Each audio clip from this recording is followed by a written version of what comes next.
once again, hockey fans, to the Coventry Sky Dome. It's early April, and where else would you like to be than joining us here once again for another weekend of action as the NIHL Final Four takes place here at the Coventry Sky Dome. Great and Bell as ever, 10th year on the microphone here. I've turned from a boy into a man. The looks don't change too much. I'm joined this year by Mark Denham. Great to have you alongside me. Looking forward to the weekend's action here. Thank you, Graham. Firstly, congratulations on 10 years for you, a veteran now of Coventry. I wouldn't say that at all. Let's talk about the hockey though. We've got two great games coming up today. Two great games coming up. We've had a great season this year. It's been a fantastic season for the whole Pirates. They swept the board up north, and for the Bracknell Bees, it's been a season of transition for the Bracknell Bees this year. There've been some great games in Bracknell. There've been some disappointments, but we're here, we're in Coventry, and it's the four best teams from the last 3 weeks of playoff action that we're going to see today. And that's precisely it. I mean, this is a heck of a game. The whole Pirates are the overall #1 seed, having clinched the league and the playoff in the north. The Bracknell Bees stuck in there, let's just put it that way, but they produced an outstanding performance to down the league champions and take the Swindon Wildcats out of the equation, which I think was quite a shock to a lot of people. Well, many people didn't predict Bracknell to be here at Coventry this year. They came up in the second round against the Swindon Wildcats, the league champions, deserving league champions in the South Conference. A lot of people wrote Bracknell off.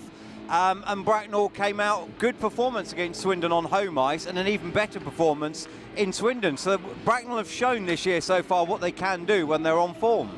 The whole Pirates, though, I think everybody is expecting an absolute goal fest in this first game here tonight, is what has underlined whole season. So much offensive threat with the likes of Hewitt, Chamberlain, Davies, and you're not even going to the imports there where you start talking about your Carlsons and such, and the Corhorns. They are a very potent forward threat. They have put up a truckload of points through the regular season, and when you look at their points in the postseason as well, they are all about scoring. If they can get to the net, if they can get players to the net, they're going to feel they're in with a good chance here. Equally though, while they're so good up front, Bracknell are going to feel if they can get bodies to that net, then they're in with a good chance as well. So both teams are going to be really up for this one. It's a fantastic game. We're seeing the offensive hull, and Bracknell have got a good defence. They've got Deanskins in net, a former playoff winner. So we could see here, this is going to be a real edge-of-the-seat game. It's going to be a cracker. Let's have a look at those team lineups, shall we? Let's start, of course, with the nominal home team as the #1 seeds. And we've got the lineup for you for the whole Pirates coming up on screen now. In 2 is James Archer, Lee Hayward in 5, Marcus Neal in 7. 15 and captain is Jamie Chilcott, with Sam Towner, the assistant captain or alternate captain, in 16. Jason Hewitt, player coach, in 17, with Bobby Chamberlain in 21. Jordan Fisher is 22. Matty Davis is 26. 27 is Lubomir Corhorn. 28, Chris Wilcox. Then your two netminders. 31 is Joseph Dent, and Ashley Smith, who will take the start in between the pipes, in 35. 49 is Sonny Carlson, the other non-EIHA trained player in the side, with Thomas Stubley in 56. Kevin Phillips, a real experienced hand at the back, in 62. Josh Kent is 71. Lee Bonner is 74. And the final alternate captain is Jonathan Kirk in number 90.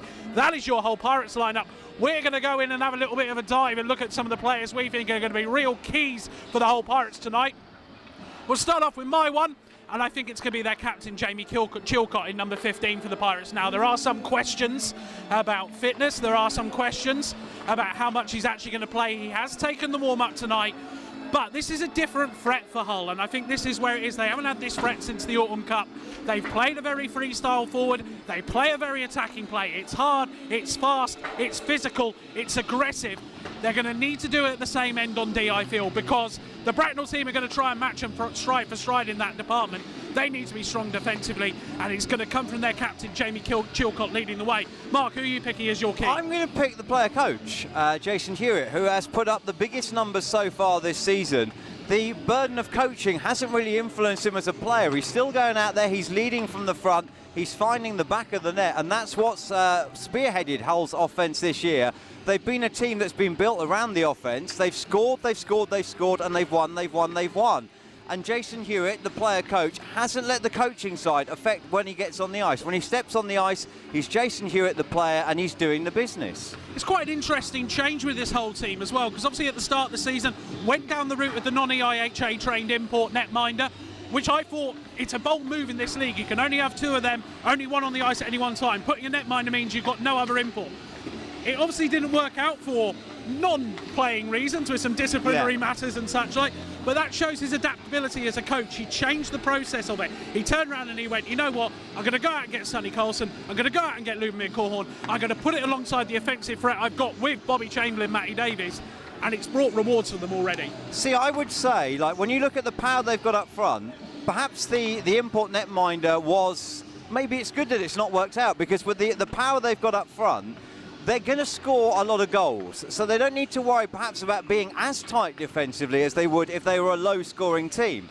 So maybe that's worked out well for them. It's allowed them to capitalise on what they're really good at. They've got strong net mining still in between the pipes, and it's given them the freedom of being able to rotate out playing imports.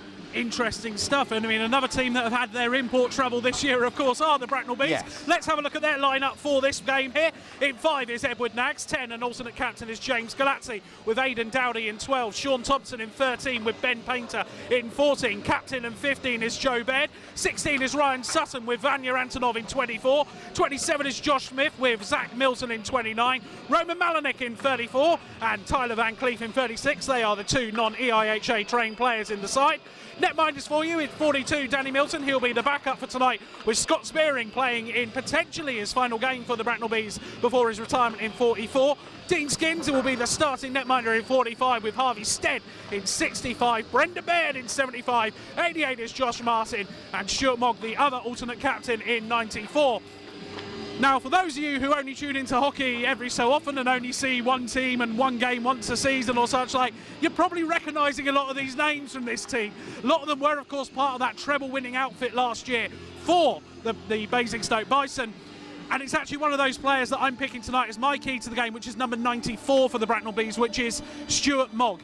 He is an outstanding team, and I think he was very unlucky not to make it into the All-Star game. This Bees team tonight are going to be under a lot of pressure defensively. They're going to come in waves at them, the Pirates. Someone like Stuart needs to just step his game up, marshal that D. He's got the likes of Joe Baird around him, but he needs guys to come with him. Stuart can do that, but also I think the difference is going to be, and where the key can be, if Stuart Mogg is able to make an influence on the offensive side of the puck, it changes the dynamics for this Bees lineup. They're not just worrying about what they can do with the power they've got up top, and I know you're going to talk about one of those guys in a minute.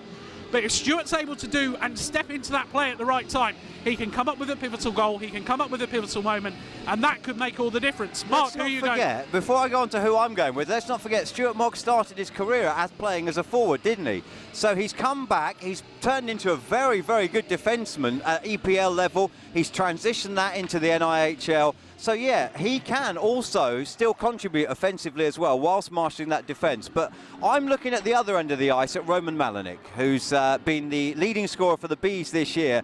Now, he was a pickup mid-season last year for Doug Shepherd in Basingstoke, and arguably he helped turn that season around into what turned out to be a fantastic treble-winning season for the Basingstoke Bison. He's here in Bracknell now with Doug this year, and he's had a great year. He's been busy, he's worked hard, he leads the offence, along with Vanya Antonov. You can't forget Vanya Antonov as well, the leading Brit scorer for the Bees. But Roman is the one. If Roman can turn it on today, then Roman is the one where the Bees will be looking to not only lead the offence, but to inspire the others around him as well. And with his work ethic, he works so hard, 110%, every game, every shift, Roman will leave everything out there.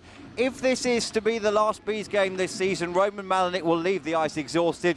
If it's not, Roman Malinek will still leave the ice exhausted and come back tomorrow and give that 110% again. I think that's the point about Roman that sometimes get overlooked, and we saw it effectively in the Swindon series, is that he'll go out against your Aranel. So I fully suspect Doug might give up a little bit of that scoring threat that he can propose tonight and just put him out there as a little bit of a two-way guy to try and stop the whole Pirates attack. Now, does he go out against Chamberlain? Does he go out against Archer? Does he go out against Davies? Does he go against Carlson, Korhorn, Hewitt? The list is endless. But I do think that Doug will try and get a match-up in there. It's going to be hard for him as the coach of the away team just to try and quell that storm. See, that's what this could come down to. Both teams have got their strengths, but Hull have managed to get the home advantage. They'll get the last change. So for Doug Shepherd, the coach of the Bees, he's going to be slightly a little bit on the back foot there, because he's going to have to put his lineup out there and let Jason Hewitt decide who rolls for the Pirates against him.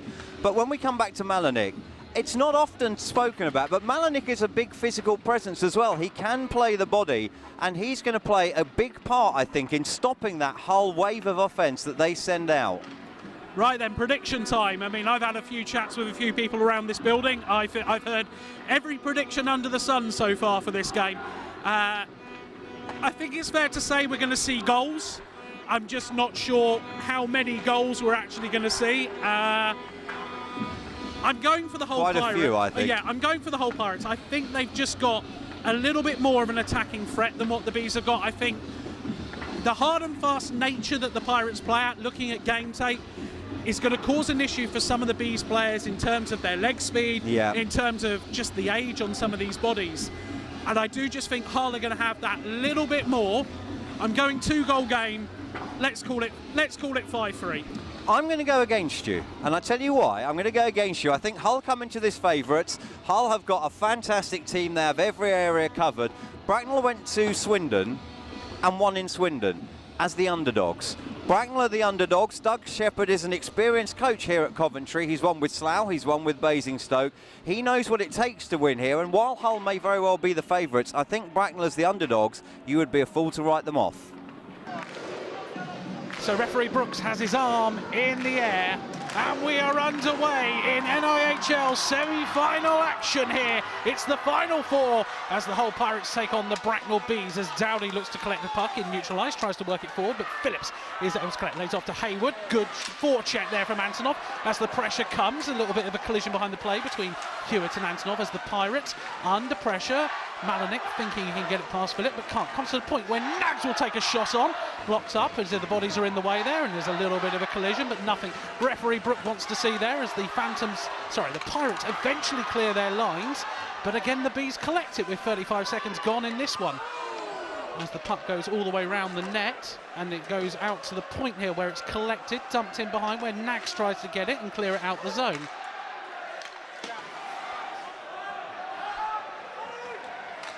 Bees coming forward as Malenik work it across to Joe Baird. Baird now trying to find that little bit of support from Thompson, and he flicks it forward for Van Cleef, but that'll be broken up and neutralised. Puck down on the play, and we're going to go into the corner where the Bees will collect it out as Nags collects it.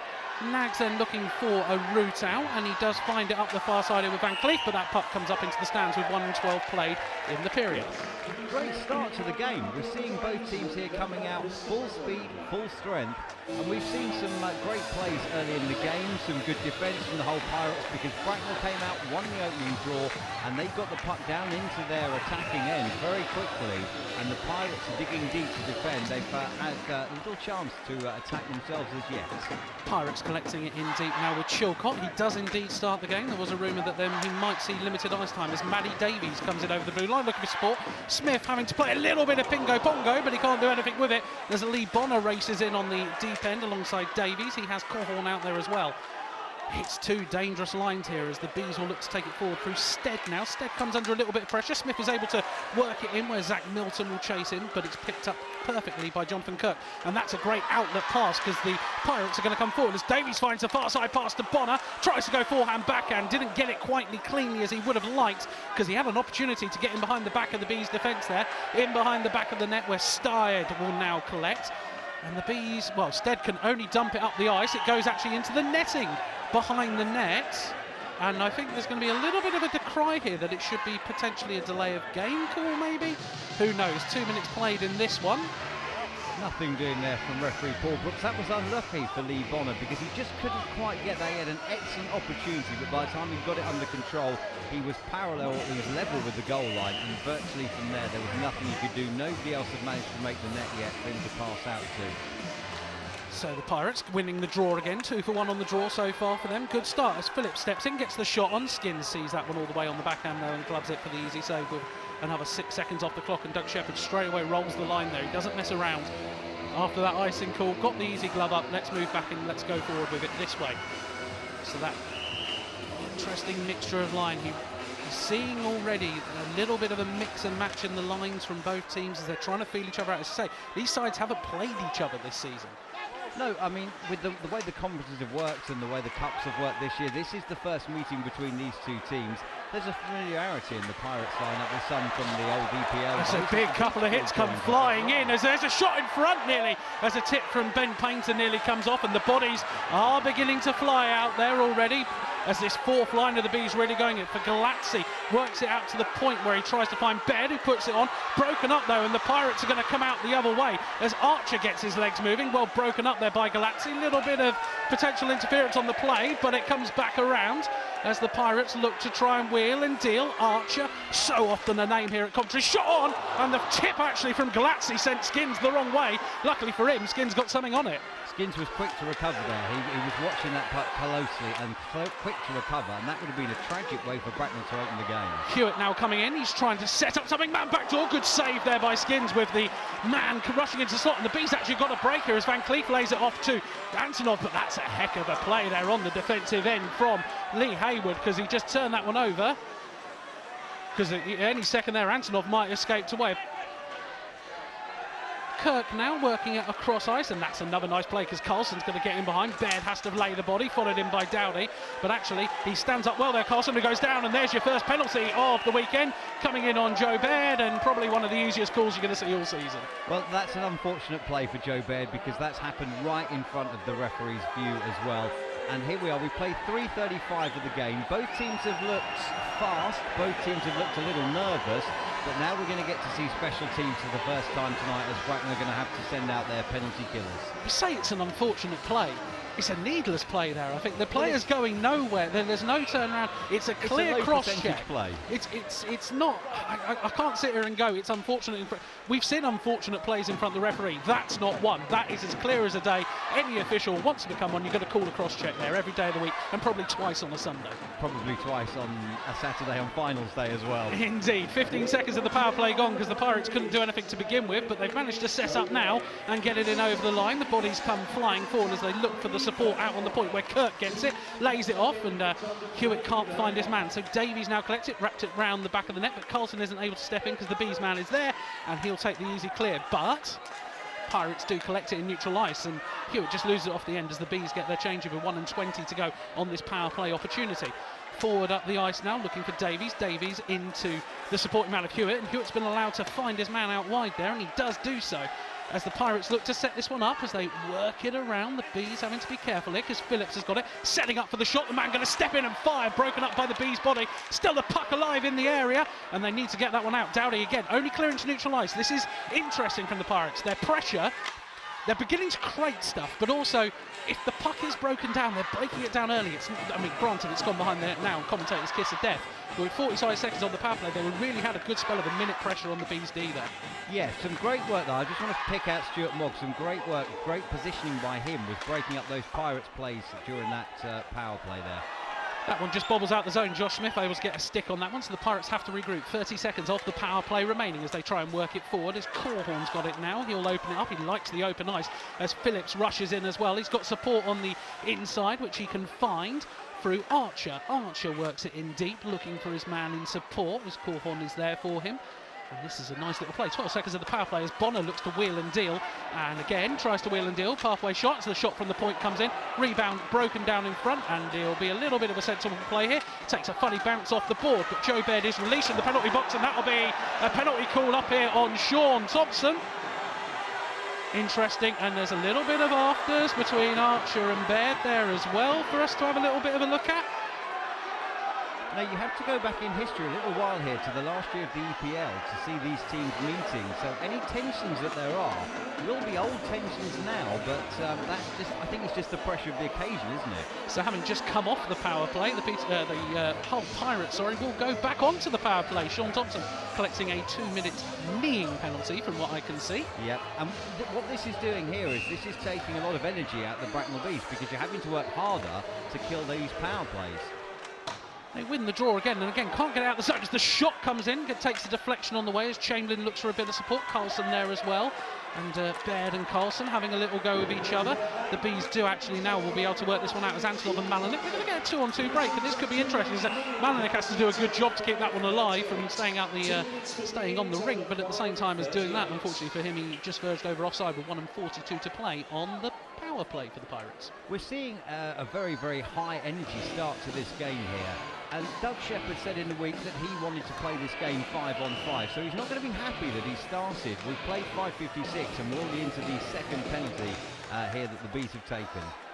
We said we needed an early goal. We're 6 minutes in, we still haven't got one. This is disappointing right now, I tell you. Anyway, Pirates coming forward now as they look to find their way through. Carlson and Baird, keep your eye on that one all night. Going to be a fun battle in there as it's collected now by Chamberlain. Looks for support from Kirk. And the Pirates are trying to wheel and deal this one around. Maddie Davies. Davies into Carlson. Carlson confident, out to Kirk, back to Carlson, moving the body well. Man at the net if they can find the tip. Skins having to be very alert there twice to get the saves in there. Good with work 1 and 10 to go on the power play. To support his netminder and clear the line. But here come the Pirates again. Bees trying to change the bodies, but the Pirates stay with their line, and it works out for them because they're able to get in behind. As Carlson, he's proving himself already a little bit of a thorn in the side for the Bees. Slips out to the point where the on-rushing man just can't get there, and it's going to be set up again as Chamberlain works it in deep, trying to find support. There it is, back door. But Hewitt just wasn't able to find the finish with 48 seconds on this power play to go. And the Pirates, it's an impressive power play, this one, because Davies and Carlson loses it. And actually, Antonov's going to skate away. And he's got Roman Malinek up in support in the middle. If he can find Malinek, he can't, because it's just broken up. And Malinek and Hewitt in the end go there. Chance for the Bees there that could have, if it had come earlier in the shift, you might have fancied something. But at the end of the shift, you're not going to see a lot there. Tired legs at that point as well. With Phillips steps in with the shot, goes up into the netting high and over with 23 seconds left on the power play. 2 penalty kills in a row for Bracknell may have just done a lot to dampen that chance as well. Antonov was clear, Malinek was clear, but it just was at the end of the shift and the legs just weren't quite there. The whole Pirates are rotating their lines well, and they're getting these matches that they want here. Despite being on special teams, you're seeing good matching from the Pirates against the Bees. Keep your eyes on the benches there. Bobby Chamberlain having a few words as he leaves the ice with Galazzi and various other members, and actually Paul Brooks is going to have a little chat with the officials over the far side there. 23 seconds of this power play remaining for the Pirates, and we're going to come out the zone as Chamberlain looks like he's going to pick up a penalty actually. So I told you to keep your eyes on the benches. I saw it was beginning to kick off, and Bobby Chamberlain is finding himself in the penalty box now. So we've got 23 seconds now of 4-on-4 before we're going to see the Bees power play for the first time tonight. The Bees they'll have expended a lot of energy killing off these 2 power plays so far. We're going to be at 4-on-4 when we say 4-on-4. It looks like we've got 5 players on the ice at the moment for the Pirates. Luckily, one of their men have realised that they need to go take a little sit on the sideline there. So the afternoon effect. Indeed. Oh, dearie me. Anyway, that's a draw win. That's actually a good play by Van Cleef to try and stop that opportunity. Bees come in and stop Corhorn in his tracks, but the puck is still alive there for the Pirates. Got 2 men there at the net as Davies and Corhorn were both there sniffing, but neither of them come off. Shot comes in looking for another tip on the play as we will come to the end of the Bees penalty. So the Bees now go on the power play for 1 and 38 as Van Cleef will try and set this one up. That was a dangerous opportunity there. The Pirates already shown they can get men in behind the back of the Bees defence. I think we can see from the history of the season and the postseason that the Pirates have no problem with offence at all. Well, that was a good play there, sorry, by Nags to keep that one alive because he kept it in. I didn't think he was going to. Nags lays it into Van Cleef, who steps, fires and off the pipes early doors. He's got a dangerous shot there. When he uses it, it's effective. Nags then trying to lay it across, can't find Stead, goes back to Nags, who's drive shot, tip at the net, rebound still in front, and it's the Bees who go into the lead. It's a dirty, dirty goal, but the first real shot on Ashley Smith.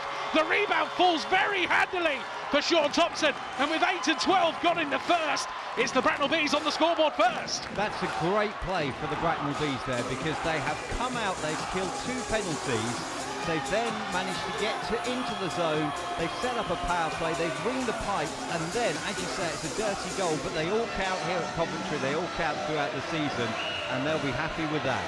It was quite funny, and it all came from an outstanding play by Nags. I'd given up on it. I'd let you go, and I was going, you keep talking, mate, because we've got time to settle down the other end. But actually, Nags kept that one in there, and it created that first opportunity for Van Cleef, and then it created the additional opportunity where Nags and Stead worked very hard on the blue line to create that opportunity. Dirty goal. It doesn't matter how they come, as they always say in this game, the goal's a goal. So now the Pirates are under pressure as they try and work it in deep, as Skins will keep that puck alive, but it will stay in the zone as Chilcott drives it in, looking for their man back door, and Skins has to be very alert there because the Pirates were sniffing hard, and Bobby Chamberlain just off left of camera having a little chat with Paul Brooks, maybe suggesting that goal might have been down to him. Do you know what? I mean, both of us, we picked out Roman Malinick and Stuart Mogg as the ones to watch for the Bees. Neither has picked Edward Naggs, who has had an outstanding second line all-star this season, yeah, according to the voting as well. He's had an outstanding season. As you say, had that puck just crept out the zone, then that goal would never have happened. Great play by Naggs to keep it in and to keep the Bees' hopes alive on that man advantage. Bees coming up with a draw win there as Joe Baird will look to try and work this one out. It goes up into the netting, just was going to bring together out the... we got the top line all-stars for you, so from the north we're delighted to see Jason Hewitt made it in there from the Hull Pirates, which is great to see, alongside Dimitri Zamostra, who we'll talk a little bit more about later on, Ben Morgan, Jonathan Weaver, Ben Campbell and Ashley Calvert. In the south, of course, no Bracknell player making it into that first line of all-stars. It's Ashley Tate as the head coach, Jordan Lawday, Sam Jones and Michael Farn on D, with Russ Cowley, Alex Roberts and Max Brabeer making up the south. Slava Kulikov is unlucky not to get that coaching award with a treble already this year. And the potential of a quadruple, and I would say potentially firm favourites to win that quadruple. We've had that conversation, and well, it looks like we're going to have another penalty call coming up here.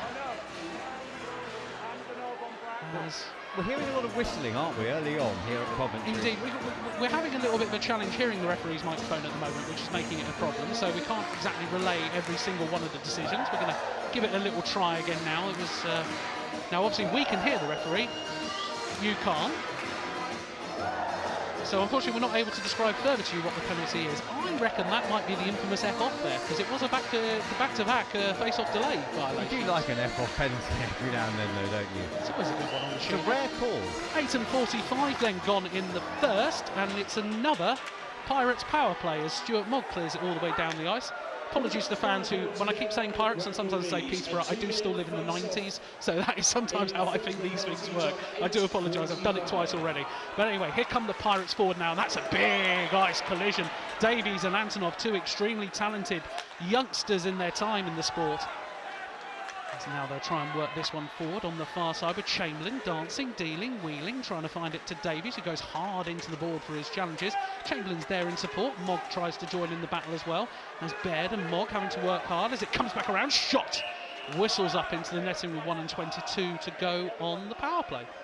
So going back to those all-star teams, yes, and Slava Kulikov, he's won a treble already so far this season. You would say that based on the results so far this year, he would have been the outstanding choice for the South Coach of the Year. I will offer the defence at the end of this play as Kirk drives it in. Shot, that's a heavy shot as it goes past the post. Carlson working hard to keep that one alive as they try and find the men around. As again, Carlson steps in. Bees just able to break it up slightly, and Van Cleef clears it down the ice, and it forces Smith into making a save on the play as Hewitt now collects it behind the back of the net under a little bit of pressure from Sean Thompson.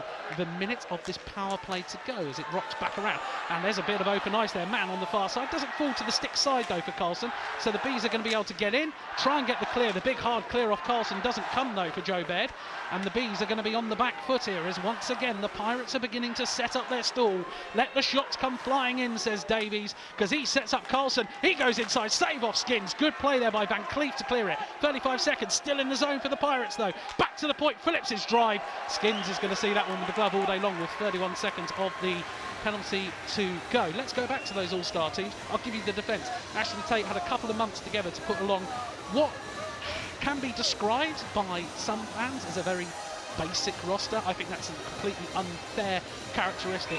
Ashley worked hard as a coach to turn that into a team that could achieve something. And Phillips will set it up here. We'll continue that in a minute as Bonner tries to work it in deep, trying to find his man. 24 seconds of power play left as Bonner steps in, gets it back to the point for the Phillips drive. Rebound from the Archer tip. There's Archer again, sniffing around. And the Bees just can't clear the zone. Man down as well. Two men ahead above the play as well. So the Pirates are going to get the chance to set up as Phillips will once again try and set up the drive as Corhorn drive. Big rebound. Still falling there for the Pirates. 5 seconds of power play. Phillips on the point, drops it in, tip, backdoor opportunity there for Corhorn. Couldn't get the puck on the play with 10:48 now. It's gone. Phillips rushing into the slot, shot goes up into the netting with 10:52. This Pirates power play, they're creating opportunities now. They've actually, they've had a lot of chance to practice it so far in this game. They're getting the shots on net now. do you know, this game could come down to the difference between special teams here, because the Bees have killed penalties well so far, but it's fair to say the Pirates just keep coming and coming and coming. One thing they are doing is they are keeping the punt in the zone, and if it does come out, it's not generally crossing the red line either, so they're making the Bees work hard on the penalty kill. Yeah, it's a proper 2-minute kill here for the Bees. It's what it sometimes can be the danger in these games. You can go on the penalty kill and it'd be fine. You clear it out the zone early doors and you're laughing. Here they're being made to work for those 2 minutes, and even here the forechecks coming in from the Pirates' third line here with the likes of Fisher, and the Bees will finally get it out into neutral ice, but they can only get it there because Hayward's going to come back the other way with it. Tries to drop it into Fisher as he goes down on the play, no call on it. Archer steps in from off the point, he spotted the opportunity, lays it up to Stubley on the point. Stubley gets the shot off, plenty of bodies there for the tip, but no one getting it on it, and you do fancy, and that's a poor play there for the Bees. They would have liked an opportunity. We're actually going to have offside and go all the way on it. But it was a poor play there because they would have liked to have got that one out the zone properly and cleanly without all the Pirates players sniffing around. You'd imagine so. I get the impression, having watched 11:29 of this so far, we're going to see it either in front of Bracknell's net or in front of Hull's net, and very little is going to actually happen in the neutral zone here, because both teams are just coming out, all guns blazing offensively, and it's just going to be a battle of forwards versus defence in either defensive zone. So the 5-on-5 play finally, get used to that one. One for the archives in this game, and not seen much of it as Malinick tries to wheel it around the back of the net. Well stood up there by the Pirates man, tries to get it out to the point where Stead is under pressure to keep it live, and the Pirates, well, he keeps it alive actually in the zone, does Stead. That's a good play. Under pressure though, plenty of bodies on the play. Fans desperate for the call, that's not going to come there. Antonov trying to get it out of his stake, can't get it out of his stick, and the puck's still there. Opportunity then for Downey to lay it off, does so. Mogg with the shot, rebounds, and it's still alive there, but the Pirates trying to work this one out, and Kirk under a lot of pressure, can't get past Antonov, who's driven hard into the board by the veteran Hewitt. Gets the layoff though, Dowdy. Malinick, man at the net there was Harvey Stead, great stepping off the point, but couldn't be found. It was a very difficult pass to do. Malinick now trying to wheel it out, he's under pressure from 3 Pirates players. Still finds his man though, because Dowdy's got it, and then goes to the net where Malinick can't get it. And now coming out the other way will be Chamberlain. Chamberlain under a little bit of pressure there, but gets the pass off. He's still going to look for it, and that was actually good play by Stead again on the defensive end to stop that one. Puck bobbles around into Hewitt, backdoor, diving body on the floor from Stuart Mogg, stopping that one. This has been a spectacle of hockey. I mean, this has been the best 4 teams in the best 2 teams, sorry, so far, the 1 versus 2, and we're seeing why these 2 got here. Indeed, and that's a big hit on the play, and that'll be called on Van Cleef there. That's late on Phillips, so another power play opportunity coming in. I wonder if this is going to be a late hit. It probably will be. I'm going to put all my money on it. Ooh. They used to be, didn't they? Like back in the 90s. It's gone for charging. I mean, you could call that late. You can call there was definitely strides in there. In the modern game, it is a call. Yeah. Back in the 90s, you would have said, "Oh, playoff hockey, allow that." But in this day and age, we're much more conscious of the potential dangers. These guys are athletes. They're putting their bodies on the line every weekend, and we're much more conscious of the possible dangers. So I think, you know, if you think back to the hockey of the 90s, you said, just let that go. But now we don't do that because we're trying to make the sport safer. And it was a big hit. It was a huge hit, and you could see it was a very, very, very dangerous hit in time. Yeah. But anyway, 12:54 then. Pirates again on the power play. Going to get bored of saying that one tonight if it keeps going this way, because it's going to come back out to the point where Kirk gets the drive into Hewitt. Good save by Skins. And the Bees, again, can't clear the zone. The Pirates are clogging the bodies in there and not allowing the Bees that rest period as Martin and Hewitt work hard. That's going to dance out from the board. An opportunity here as they've got the men in deep. They're trying to get the man back door. Joe Baird can't get the clear there, and Thompson's going to have to try and skate over. Can't do so because Kirk's kept that one alive. Worked around in deep where the body is laid by Baird to try and stop the opportunity. Back to Kirk. He tries to get the drive off. Into Carlson. Carlson now with the puck. Lays it into Davies. Davies fans on the puck, and the Bees get the clear. Obviously, the big thing with Tyler Van Cleef in the penalty box with 1:16 to go on it. Roman Malinick can't make his way out there. No, the Bees are going to have to kill this just on pure Brit strength alone. But that was a rare mistake there from the Pirates, because they allowed the Bees to clear that one, and not only clear it, but all the way down the ice to get that breather. Indeed, because this is probably the longest time on the power play in a little while that it's not been in the B zone, but now the Pirates do come at speed with Phillips. Phillips looking to try and get something. The tip coming in from Corhorn as he goes to collect his rebound. Antonov having to skate and work it as Chilcott collects it on the blue line. Chilcott looking around, finds Corhorn, back to Chilcott. Chilcott into Corhorn, into Chilcott. Chilcott with the drive broken up in front. And Josh Smith can't get his stick on the puck again. Great play there by Kevin Phillips, experienced head, stopping that one going out to begin with. But the Bees do get the clear with 30 seconds left on this Van Cleef charging penalty. This has been a slightly stronger penalty kill from the Bees so far, because what they are doing is they're allowing the puck out the zone to get a change. Indeed, man goes down and Brooks will make the call here. It's going to be another penalty call on the Bracknell Bees. And it's going to be 2 minutes for tripping on Joe Baird there. Again, the man was rushing in, the trip comes in, but it's called. It's the speed that the Pirates are coming with, isn't it? When the Pirates come, they come at speed. Joe Baird there has done everything he can. They're short for 17 more seconds on the first Van Cleef penalty. Now they're going to have to kill a 5-on-3, and still they can't get Antonov out because Van Cleef is in the box. They can't get Malinik out because Antonov is on the ice right now. That's true. Pick a name, any name, make it stick. I know how this game goes. I've done it for 10 years. It's fine. Anyway, face-off, they're coming in against Smith. Not happy with how they're laid up there. So as Mark says, 17 seconds of 5-on-3 power play for the Pirates. They've got to start making this one count soon, you feel. There's too many men high there.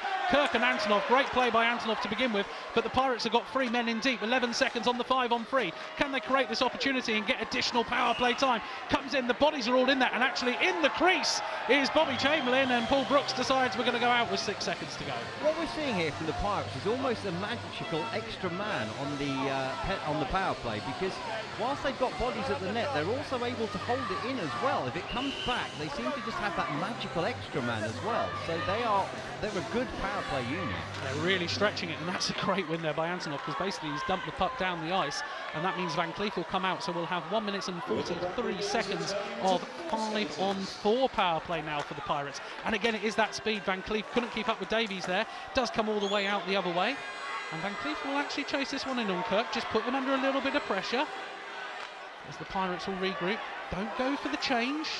They're happy with what they got because Davies comes forward and he's going to try and work it in. Chamberlain going to the net as the Bees chase them in deep, but it's well held up as it comes around to Phillips here on the point. He loses it under escape, can't get anything on it, and Malinik's got clear of him. He's got an opportunity, one-on-one Roman Malinik. It's over the glove side, and it's a short-handed strike for the Bracknell Bees. We talked about on the earlier power play for the Pirates, the Bees couldn't get the import out on the ice. Van Cleef returns, Malinik gets an opportunity, skates away, and with 15 and 27 gone here in the first, the Bees have really only had 2 chances, but they're 2-0 up. Van Cleef returned, had one play, came back to the bench, swapped Malinik's out, and that was a very rare error from the whole Pirates there to allow that puck just to bobble over the stick. Malinik, we've seen all season in Bracknell, had speed, and Malinik was away with speed and buried that one. So we still have 1-11 of the 5-on-4 as the Pirates come forward through Archer. He's got it on the point now as they'll try and work this one around. Bonner lays it off, Phillips with the drive, rebound there, and Nags is going to have to pick up the pieces. Aha, and he plays it all the way out the zone. And Smith have to come collect with 55 seconds left on this power play opportunity. Special teams, you said, might be the difference here. At the moment, the Pirates have laid an egg on the power play. The Bees, both their goals coming on special teams. As this time Bonner, good pace there by him again, getting him behind the back. Don't write them off though, the Pirates. They've got a very good side who can do plenty of damage as that comes out the zone. This speed, if they can keep this up all game long, I think will cause Bees more problems as we get into the third period. The question is, which team is going to run out of speed first? Because Bracknell do have some pretty rapid players in the lineup, as well as some older bodies as well. It's which team is going to be able to sustain the speed for longest. Pirates now collecting as Phillips lays it off, trying to find a bit of support from Archer, but Antonov can't clear the zone, and then he will eventually get to clear it, and it's a little bit of a smart play because he realised with 9 seconds on the penalty, let's take a bit of time as Brendan Baird jumps it down the ice, and the Pirates will recollect, and we're back to 5-on-5 action as it's broken up there well by Zach Milton, and he does the simple thing, dumps the puck on, and Joe Baird's going to be rushing in. If Baird's got a chance, he's going to whip it around the back of the net, trying to find the on-rushing. Sutton finds, Milson just loses it off the end of his skate, and the Pirates will now come out the other way because with Baird up the other end as Sutton through the numbers potentially, who knows. Anyway, Milton now collects it, lays it off the boards where Spearing will now come in and collect it, and they're going to put the pressure on as the linesman goes down on the play. The fans will like this one, the whistle has to blow with 17:06, and the fans love it nothing more than when the linesman takes a little dive onto the ice and goes down. He'll be buying the beers, won't he, look in how much between the ice games. he's got on the pads. Look at, that's going to be a bit of a disaster ahead of next weekend. There's some very nervous individuals upstairs in the box at the moment alongside us. 17:06 then think it's more nervous because they know that the credit bill is just about to take a hitting in the bar later on tonight. Pirates then, as Hayward tries to clear it off the board, does so, and Baird keeps that alive. That's Joe Baird keeping it alive at the point, and Smith will wrap it around the back of the nets where Smith will go in, and Milton will go in on the chase. Galazzi takes a hit for his troubles. It's still alive though as Milton gets the shot off, and it was just over the bar there. It was a good little work on the wraparound there. 17 and 26 as the Bees, with sustained pressure for one of the first times in this game, as the Pirates eventually do clear it out. And you say that. Baird against Carlson. Here come the Hewitt. Hewitt coming forward now. Good speed, takes two now. He's got options at the net if he can find them. The trailing man didn't do it, and then at the end, Van Cleef loses it in his sticks, and he tries to get it out the zone to Martin. Martin and him having a little bit of a battle there, and that's a turnover against Van Cleef as forward now comes the Pirates again. Hewitt looking for the options, dumps it in on net, can't find it. As Thompson will get the clear out, lays it off nicely. 2-on-2 break here actually if they can work this one. Martin having to drive wide though. Good play from the Pirates D there, standing them up firmly as it comes back into neutral ice where Stead just works it across to Mogg. 18 and 10 gone in the period. Mogg shot on, and Smith deciding to block that one around the post there, and the Pirates will now come out the other way. They've left Corhorn high, which is interesting. If Davies can get this out his skate, he's got a chance. He's going to dance round. Good stick on the play though by Stead. He had lost the battle on the feet but won it on the stick. Phillips now with it on the blue line, lays it across, trying to find support, tips at the net, bodies there. Mogg holding firm though, lays it around as Phillips does the same. Stead's going to have to win his battle. That'll be a slash on the play. It's not called as Matty Davis loses the stick. Phillips with it though, with the drive, blocker in front, and Mogg is able to collect it and play it off the boards and out the blue line.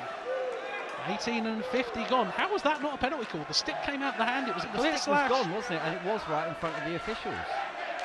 So anyway, here comes Hewitt. Good play off the ball to try and create it. Lays it back for Phillips on the drive. Rebound, saved by Skins. He's done well there once, and the net comes off its moorings in the end. And there's a little bit of discussion, as ever in a playoff game at Coventry, when those old pipes come off their mooring. Every team gets upset about it. 19:03 gone in the period. Bees 2-0 in front. There was a couple of good saves there from Dean Skins before the net came loose. Hull Pirates had the chance there to try and pull one back into the game, but Skins has pulled off a couple of great saves before the net has come loose as well. So the Bees will be thankful for that with their 2-goal lead so far, with 57 seconds left in the first period. Pirates, though, will be looking to get something out of this period because they have looked good and they probably deserve more than nothing. Something going on with the netminder as Ashley Smith's had to make his way over to the bench, and he's now having a conversation with the linesman there. So I don't know quite what's up. Maybe it was that shot that came in on the blocker that caused a little bit of a trouble for him. I'm not sure. We'll try and find out exactly what's happened there. But yes, anyway, out to the point. Shilcott now will get another drive off, and Skins. There's the glove hand, and look at it afters at the net as Sutton and his man go in.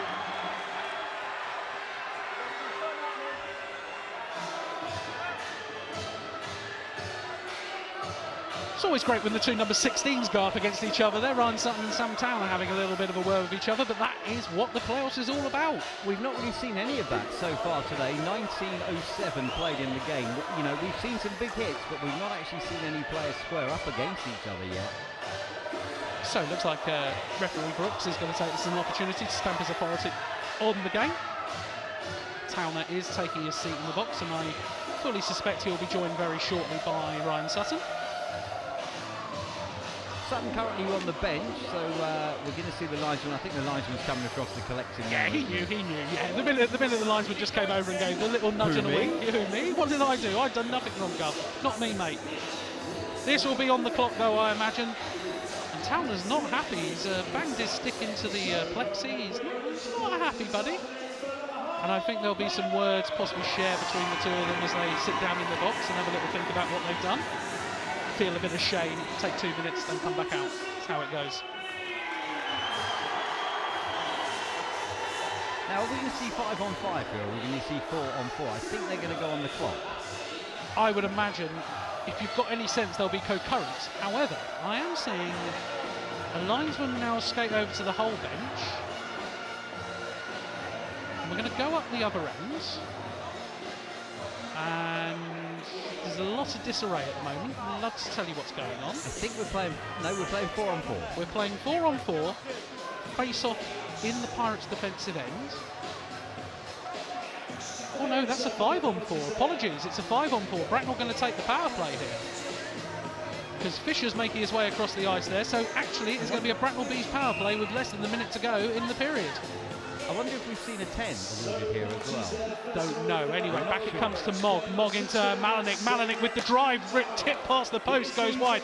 Pirates trying to clear this one out, and they're actually going to get an opportunity here because Hewitt's got a bit of open ice through the middle. Mog's on the support though. Hewitt with the shot, good stick on the play. Means the puck doesn't even make its way to Dean Skins. The fans will cheer thinking it's a fan. It's actually a great stick on the play there by Stuart Mog. 1:47 gone. Sorry, 1:47 to go on the power play. So 40 seconds to go in the period. It's very confusing here in Coventry. 2 minors on Hull and the 1 minor on Bracknell, which has given rise to the power play we're currently seeing for the Bees. For those you don't know, the clock counts up in Coventry, but the power play counts down. So this is where my pneumodyslexia becomes a great fun problem as I try and work out what is going on. Anyway, coming forward now is the Bees as they try and work it forward, but that's going to be snuffed out by Hayward, although it is kept in by some good work by Josh Smith. 20 seconds to play in the period as the puck comes out the corner. Can the Pirates sneak one here as Hewitt actually takes a look up at the clock, decides he's going to try and dance it forward. That's no offside on the play as the shot comes in from Phillips, whistles round. Antonov's got 10 seconds if he can find his man. He does so, but the next pass is a sloppy one. It doesn't come off. But I don't think the Bracknell Bees will mind too much at this early stage in the game as the puck goes all the way down the end as I try and wrap up the period just before the hooter buzzer, and it goes.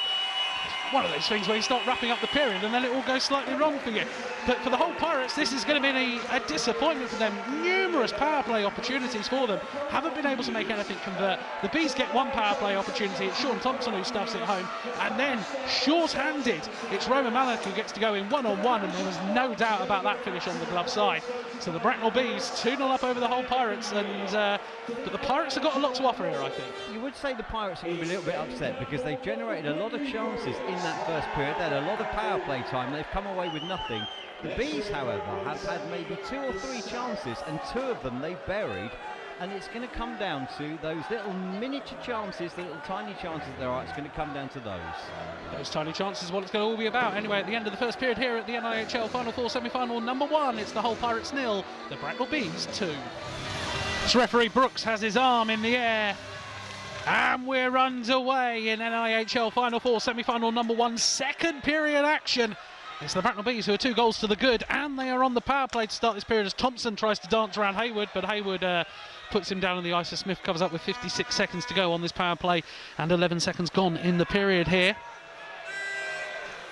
Now the question is, obviously we're on the power play for another 56 seconds. Are we going to see more special teams in this period or less? That's the question, because it's hard to figure you'd see more than you did in the first period. Well, indeed, I think it'll be interesting to see how referee Brooks continues to call it. I think he's calling an extremely fair game right now. I think this will actually come out and work well here because Carlson's going to get a go around. The shot comes in and Skins gloves it and gets rid of it because he's not under pressure, because you've got to keep the puck alive in the game these days. 40 seconds of the power play remaining for the Bees as Van Cleef, Nags brings that one forward, and Antonov just can't keep himself from escaping into the zone.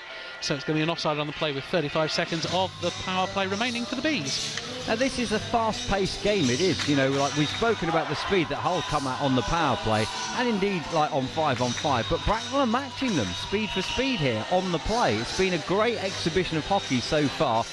Some of the tired bodies for Bracknell perhaps aren't quite as fast as they were maybe a few years ago, but the big fire, the big fast ones are keeping up with everything Hull are throwing.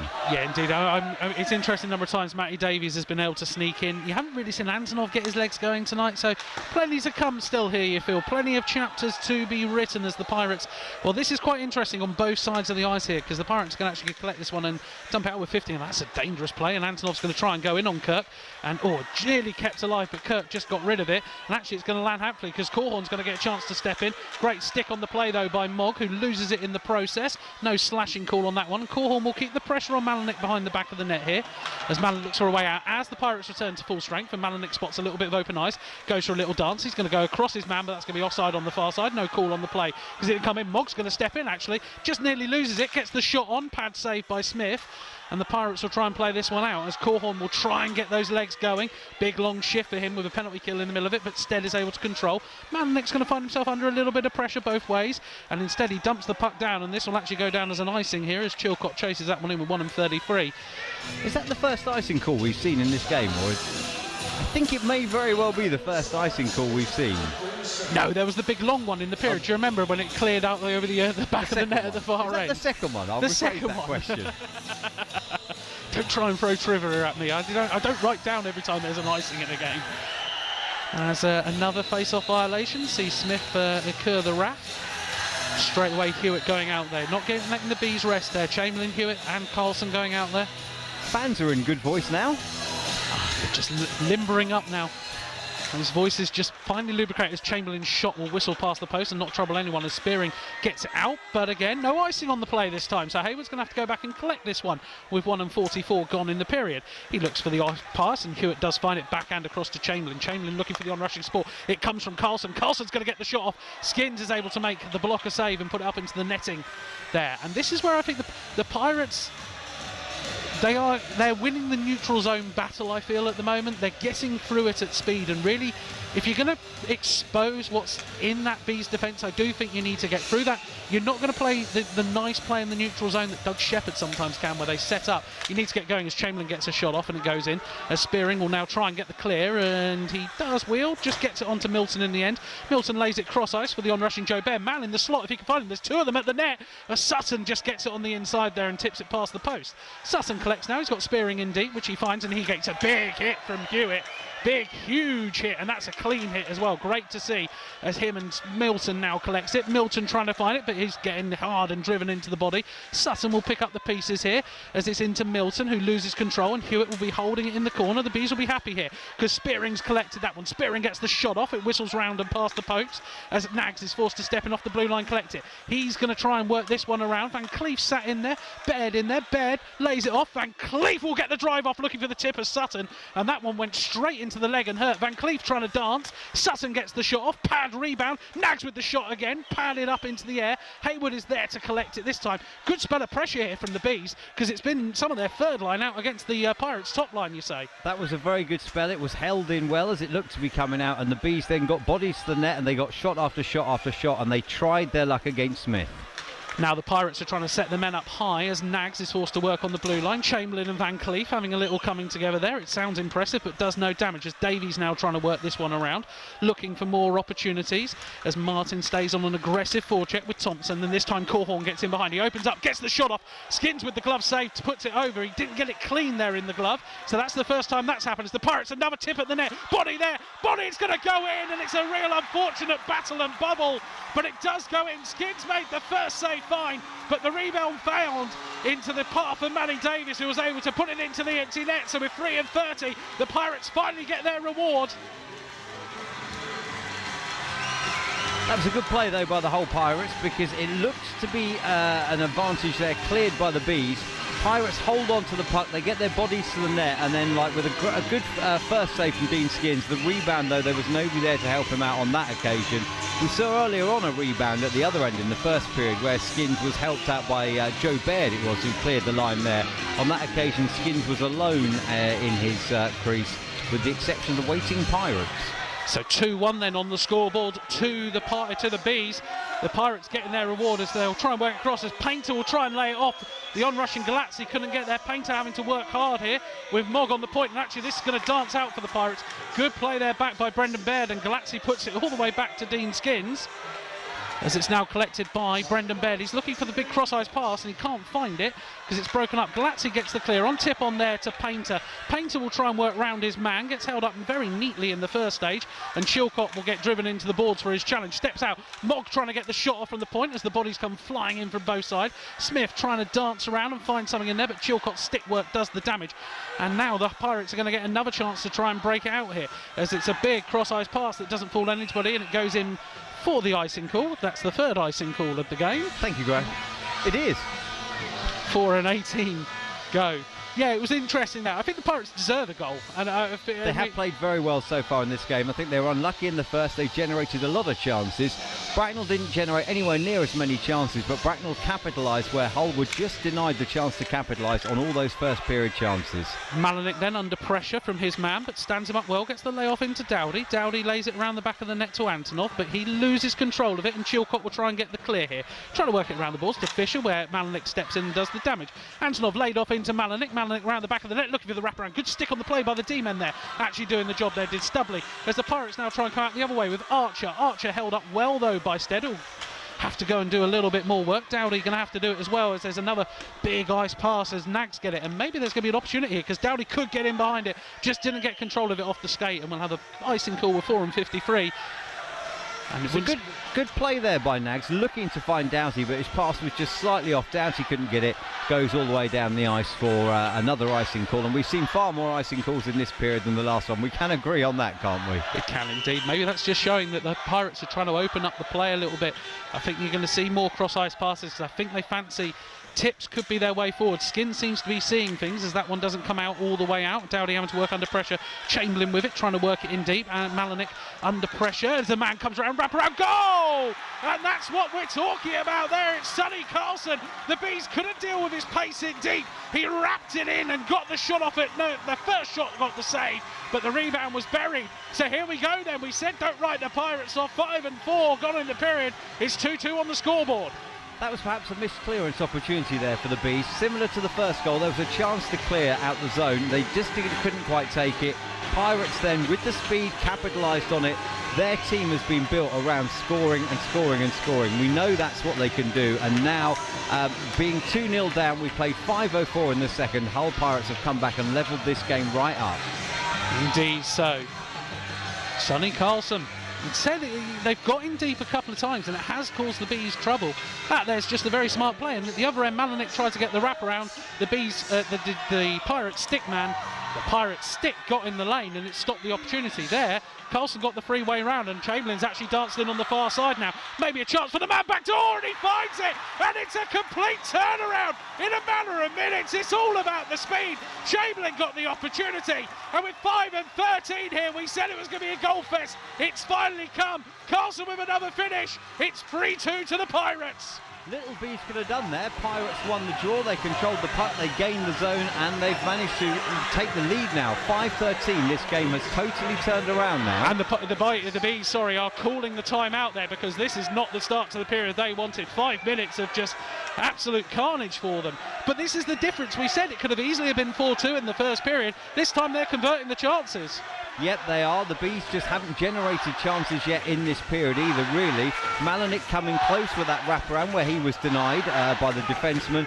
But other than that, though, the Pirates have this time generated maybe 3 or 4 chances and they've scored 3 goals. This is what's making it a very interesting battle. We said it was going to be a goal fest, and there's going to be plenty of opportunity for that. I still fancy there's going to be goals both ways.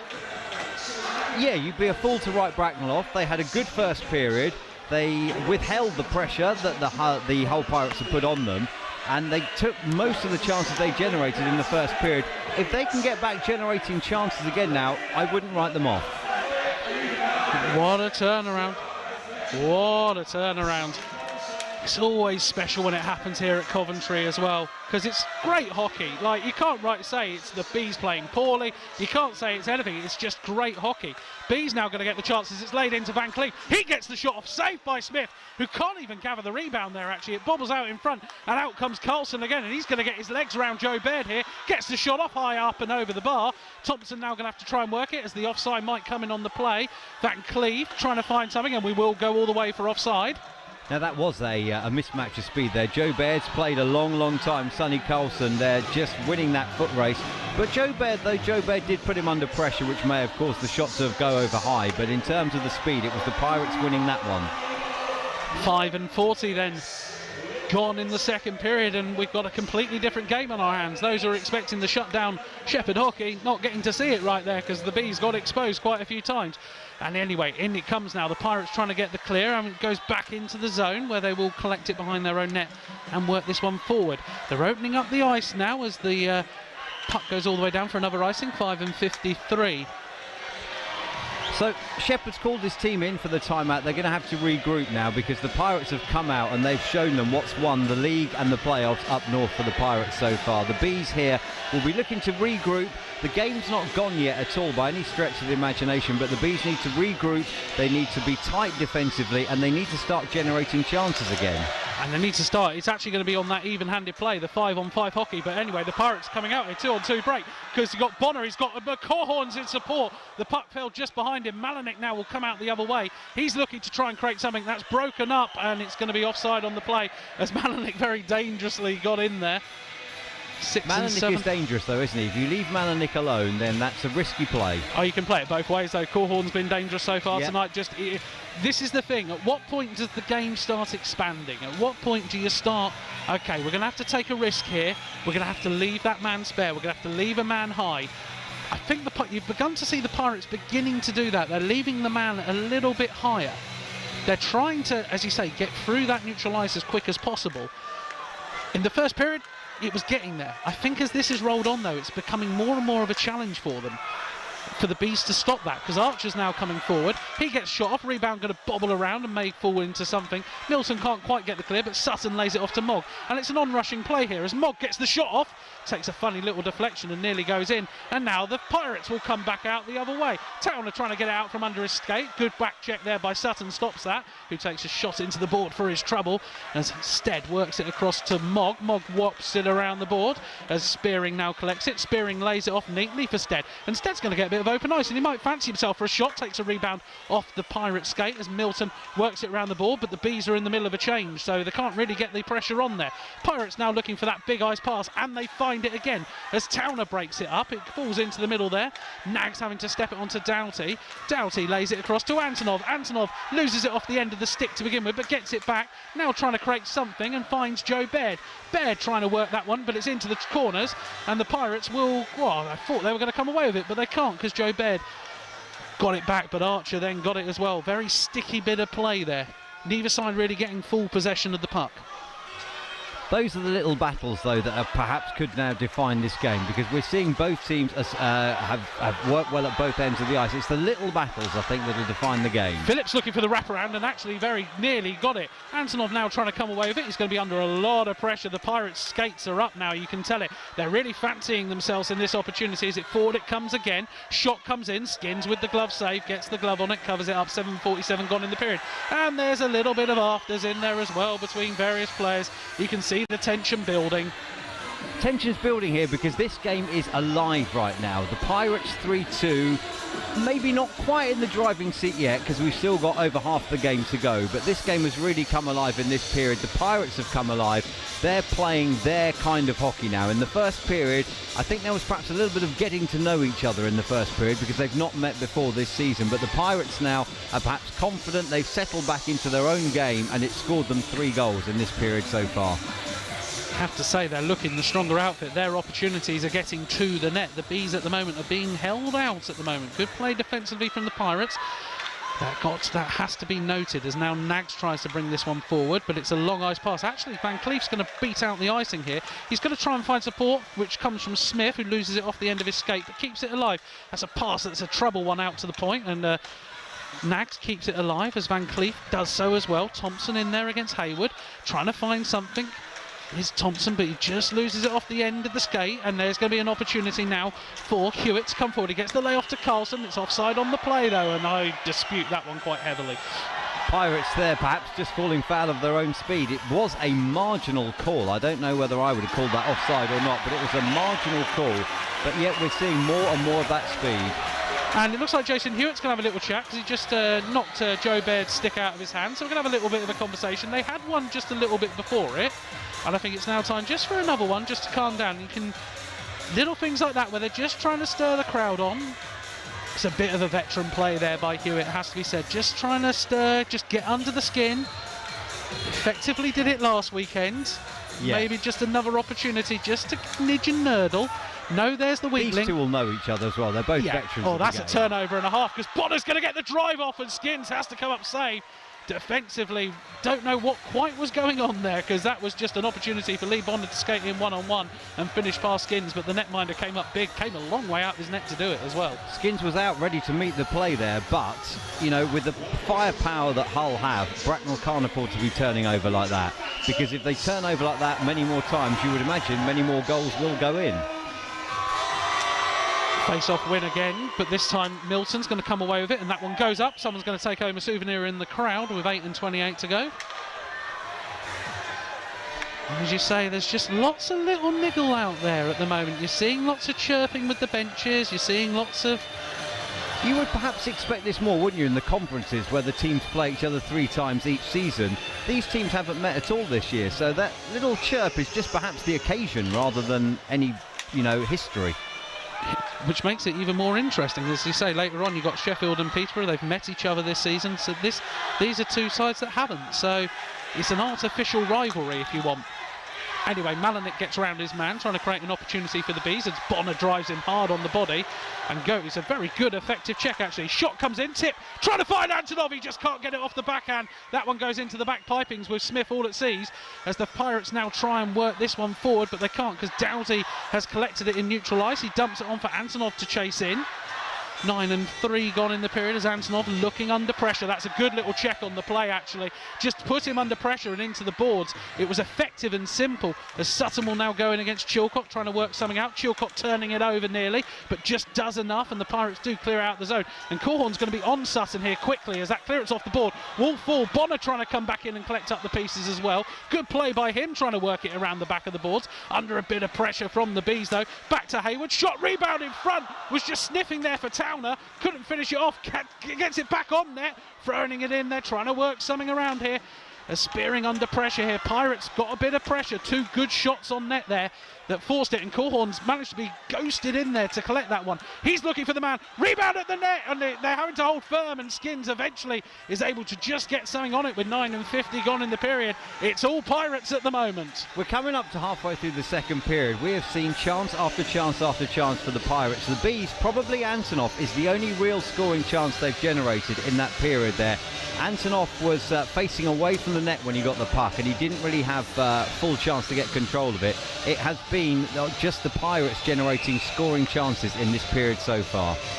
And Doug Shepherd said he might be happy because it's been a few minutes without a goal, as that's another rebound that's falling into that slot. Now, early in the game, the Bees D-men were picking up those rebounds. They need to keep doing that throughout the rest of the night, or the Pirates might have a little bit of happy time as Galazzi goes in. Painter can't play that puck because Galazzi slipped into the zone, so it's an offside on the play. Coming back out the other way, Painter going to put the pressure on the forecheck, but the Pirates trying to find the way out. A little bit of patience from them. It works out. Chamberlain's shot padded away by Skins as Archer was coming in there sniffing. Galazzi whips it around the board where Smith's going to have to go in and skate to try and create this one. Well held on the play, but Painter wasn't alert to it as it slipped out into neutral ice. Fisher dumps it on where Galazzi will now try and collect it, and it goes into the boards rather than to the supporting man around the back. The Bees did leave the man high though, and the Smith lays it off. There's an opportunity for Brendan Baird to step in here, but he lays the pass off. Nags wasn't rushing on because otherwise there would have been 2 Bees D-men up high, and Carlson's got neutral ice if he can find him. The pass goes all the way down, no icing on the play instead as we go with 10:50 gone in the period. Thompson collects it in deep as Baird whips it around the board, but that's going to fall to Hewitt, who throws it on net, and there's a potential chance here as Carlson is sniffing it. He's got it again, backhand, forehand, can't work it around the opportunity. Body on the play though means he goes down on the play with Martin still in the zone though, as they'll keep this one alive. The Pirates liking it. Chamberlain's shot, pad at the near side, saved. Chamberlain with the rebound, looking for the man in the slot, doesn't find him, but it is a penalty coming up on the play against the Bracknell Bees. Now this is not what the Bees needed at all, because in this, at 3-2 down, they can still play their own hockey. If the Pirates get a lead, the Bees are going to have to take more risks and open up, and against this Pirates offence, that's not going to be good. This is not a great time to be taking a penalty though for the Bees. And Josh Smith actually having a little collision with his man on the way off the ice as well. So Josh Martin here collecting 2 minutes for cross-checking. There was a little bit of afters as well, which was quite interesting. So I think it's just, again, Pirates doing a very good job of just niggling away at that Bees. They're just getting under the skin, aren't they? They're just getting the pressure there. They're on the breeze. But the problem is now, this was a bad time to take a penalty because it's been scoring chance, scoring chance, scoring chance for the Pirates. And now they're going to get that man advantage again that we saw looked good in the first period. It didn't produce any goals in the first period, but on the power play, they looked sharp. Referee Brooks, I think, just calling in both here just to have a little chat. Calm it down, gentlemen. The alternate captain's going out there. Just keep your heads on the game. Don't do anything stupid. Don't make a silly call. The one that wins it.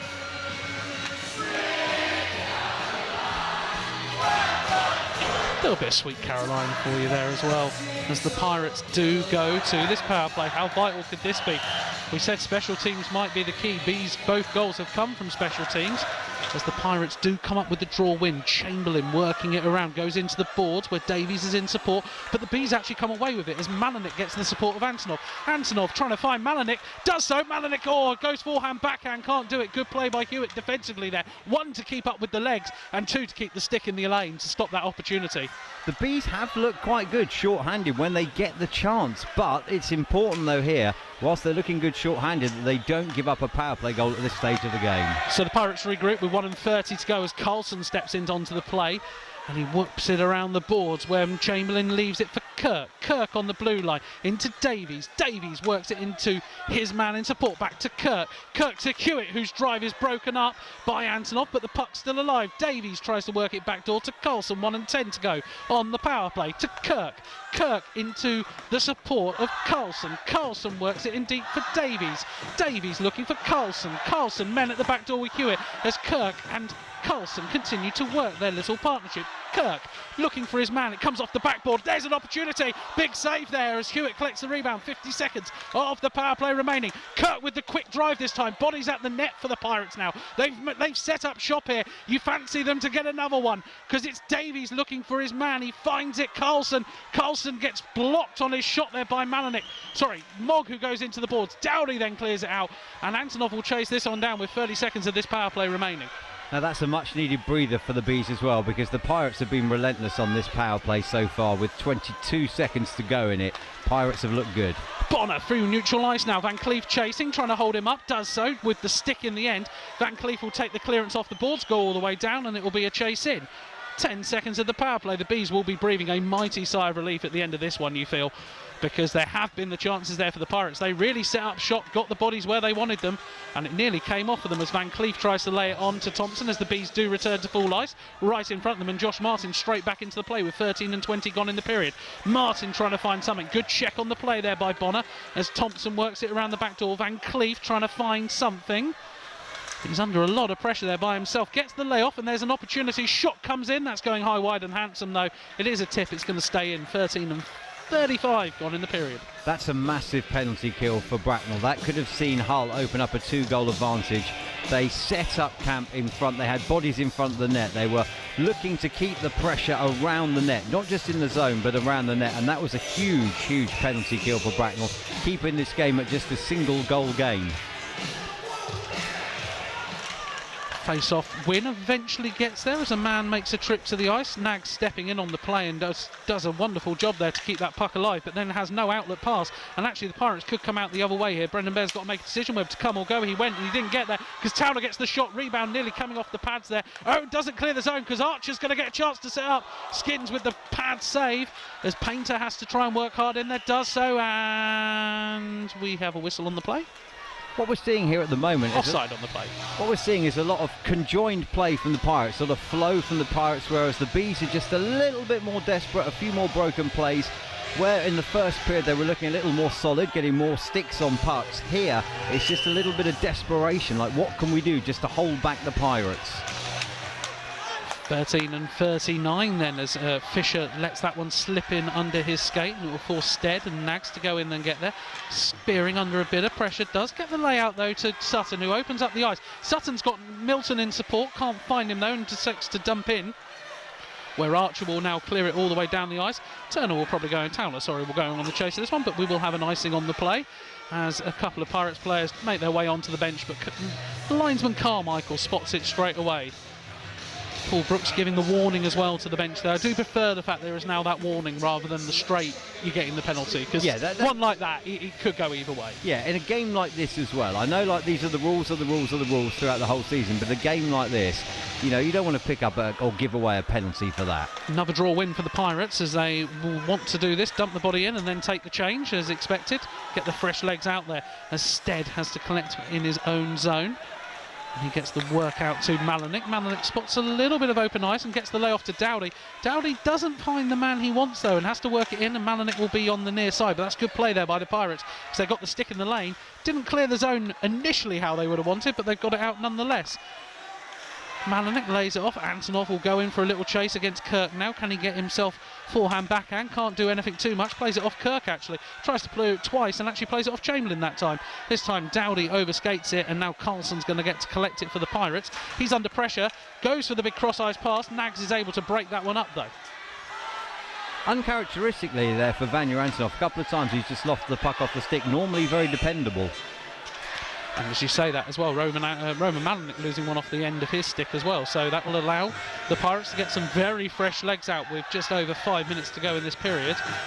And as we said in the build-up, it could prove crucial as we head into the deeper parts of this game. Hull Pirates are the designated home team here. They do get the second chance. They get to match their lines how they want. And I think you're already beginning to see that at times as Antonov's thrown out the, well, Malenik's thrown out the face-off circle for Antonov's miscreants, and it's another Pirates win, and the straw shot is broken up. Bonner actually takes a big hit on the play, and Baird's going to come forward on this one. We're going to just keep playing, I think. Now we blow the whistle, but Bonner did take a huge hit behind the play, and there's a little bit of afters. Hayward and Spearing having a few words, Phillips having a word as well. Bonner is still down and no one's bothered to go see him, which is very disappointing to see from the Pirates bench. Pirates bench now go around to see Bonner. You don't want to end your season like this at all. Whether the Pirates go on to win or not, you don't want to be ending your season like this, so we hope that he is okay. Still down on the ice now, the treatment out as well. So they're out there. Looks like they finally got to him, which is good. Not quite sure what caught I just caught it out the corner of my eye, and the fact it incurred the wrath of Spearing suggests who could have been involved.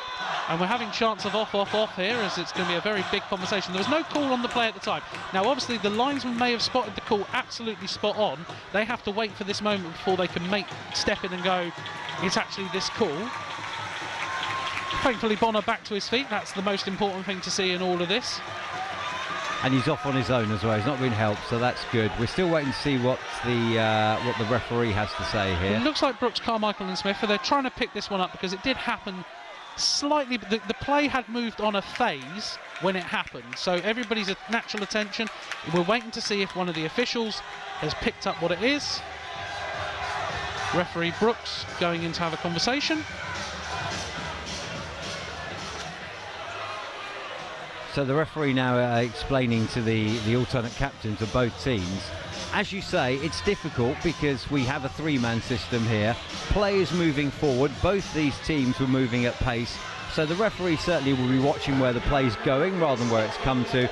It's only going to come down to whether one of the linesmen still caught out what actually happened, and he can then make the recommendation to the referee. Indeed, and it's quite funny. It's good to see referee Brooks using the officials semicircle. So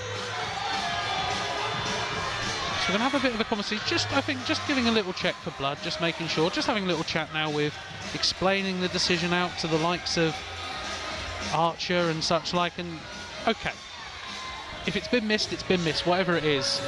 Well, it's worth saying we did have the four official system for a couple of years here in this country, and in the EIHA now we don't use the four official system, so the referee is naturally doing what the referee's supposed to be doing, and that's following the play. He's watching the play. If anything does happen behind, some referees will catch it on some days, some will miss it. You know, we've got the two best referees here, a judge for this game, for this weekend from the EIHA, and they only get one chance to see what's happened. Completely spot on. Anyway, 15 and 12 as the Bees try and dance this one out the corner. Again, it'd be interesting to see the shots on goal at the end of this period. Doesn't feel like the Bees have had many opportunities as Mogg keeps that one alive, but the men are coming in from an offside position. As Sutton will go in on the chase and tries to do a little bit of damage, but can't do so. And actually, here comes the speed of the Pirates here, because Davies has got the opportunity. Found the man on the rush, going cross net, and it's broken up very nicely with a slide by Mogg. And now coming out the other way, it will be Harvey Stead, who has to go forehand backhand because he loses control of the handle. Phillips working it in deep there, and Antonov comes off the bench to try and support. Good play there by Stead, actually just getting his shin guard onto that one to stop the opportunity. Thompson and Archer having a little bit of a battle there. But the pressure needs to come from the Bees, you feel, because right now... The Bees aren't stringing a play together at the moment. They're battling, but they're not stringing a play together, and goals Phillips are normally dumps it going to off. come. This is a nice play here. Backdoor, it's trying to go high. and it's a duck, and actually it's a play back in there by Smith. If he'd gone the other way, it was a clean out. Instead, all he could do is find Chamberlain. They're trying to rush the man off the bench now, the Pirates, as Antonov will have to be under pressure, and he does win the first one, but can't do enough to stop Kirk collecting up the rest of the pieces. That comes off the board very handily, as Corhorn will now get a chance to open ice it. Chamberlain in support, gonna go in himself, but it's blocked up at the initial before it even gets to Skin, and Smith plays it around the boards where Van Cleef will now collect. Van Cleef in neutral ice is going to look for an opportunity, plays it off the board. Well played though by Hewitt to hold him up all the way in there. Antonov, the big long shift here for Antonov, trying to do something with the game with 16 and 44 gone in the period, as Van Cleef has it in behind the back of the nets. Board battle breaking out with Smith in there as well, but it comes away as Sonny Carlson will collect it. Carlson now going to look for the outlet pass, and he finds it very neatly, and he's going to put Chamberlain under a lot of pressure. Joe Baird did his job in standing him up, and the fans like it, and there's an opportunity here as Van Cleef trying to work this one in, because he's going to try and create the opportunity, but he's well stood up by his D-man there. Milton comes in trying to work his own opportunity as well, does get the turn that he needs, but will be driven into the boards well by Hewitt. Lots of experience there from Hewitt, just doing what he needs to do, laid in, shot trying to get round, does come out the zone though, and the Bees, lots of tired legs out here for the Bees, as you're seeing here, because the pressure came there very fast and very quick from Jordan Fisher, as Ronan Malinek got in behind. Malinek with the shot, good save by Smith. Rebound falls to Downey. Downey trying to create it. Mogg with the shot. Rebound tipped past the post by Malinek. Smith all at 6s and 7s, as we'll have a face-off in the zone, because it looks... That's a much-needed whistle, I think, for the whole Pirates there. For the first time in this period, the Bees really posed a threat there. That was the start of there was a long shift beforehand, start of a brand new shift, tied legs, Malinek, Smith combining well there, and a great timed stop for the whole Pirates to give them a chance just to take the pressure out that the Bees had just created there very briefly. It was a great save actually by Smith in the middle of that. Earlier in the game, he was interesting. Earlier in the middle of the game, he looked slightly behind the shot on that Malinek. The shot was past him before. That time he was well in time with it, and that proved the difference as a stick down on the play, and bodies collide in the corner as well. And Bonner has to go off because he doesn't have a helmet on the play, so he'll disappear off. Davies with it now, trying to work something around, gets it off to Corhorn. Corhorn's got men in the slot if he can find him. Nags broke it up on the rebound, just lost it off the fan, and now Spearing's going to come out the other way. Needs to avoid the helmet on the ice. He's got men trying to join the play, but that's the difference there. Shot rebound falling nearly to Sutton. Very big difference there, what you had to see. The Pirates got 3 men back, whereas the Bees only got 2 forward. That just shows you who's winning that battle with the legs at the moment, as Davies and Mogg and Nags go in the corner there. No call on the play, as Thompson's going to have to move his legs to stop that one getting there by Stubley. And Thompson does spot a little bit of neutral ice, gets the layoff onto the onrushing Malinek. Malinek going to be called offside on the play there with Spearing. We are now seeing the battle of the speed here. The Pirates are fast. They're a little bit younger perhaps than the Bees. The Bees have got some fast young guns in there, but in general the Bees are an older team, perhaps don't have quite the football speed to keep up with the Pirates, and the Pirates are showing that. As you say, they got 3 back where the Bees only got 2 forward. Yeah, that was the interesting point from it. And like, for example, you can see already Doug Shepherd is changing lines. You're seeing different looks now all the time. Thompson, Antonov, Smith have gone out there. You've seen Malinek out there with Spearing. Like, Shepherd's changing the lines. He's trying to find some sort of solution at the moment and trying to work out how he's going to break this down in a different way. As Smith has to work that one in. Antonov trying to win something off the backboard, but can't do so.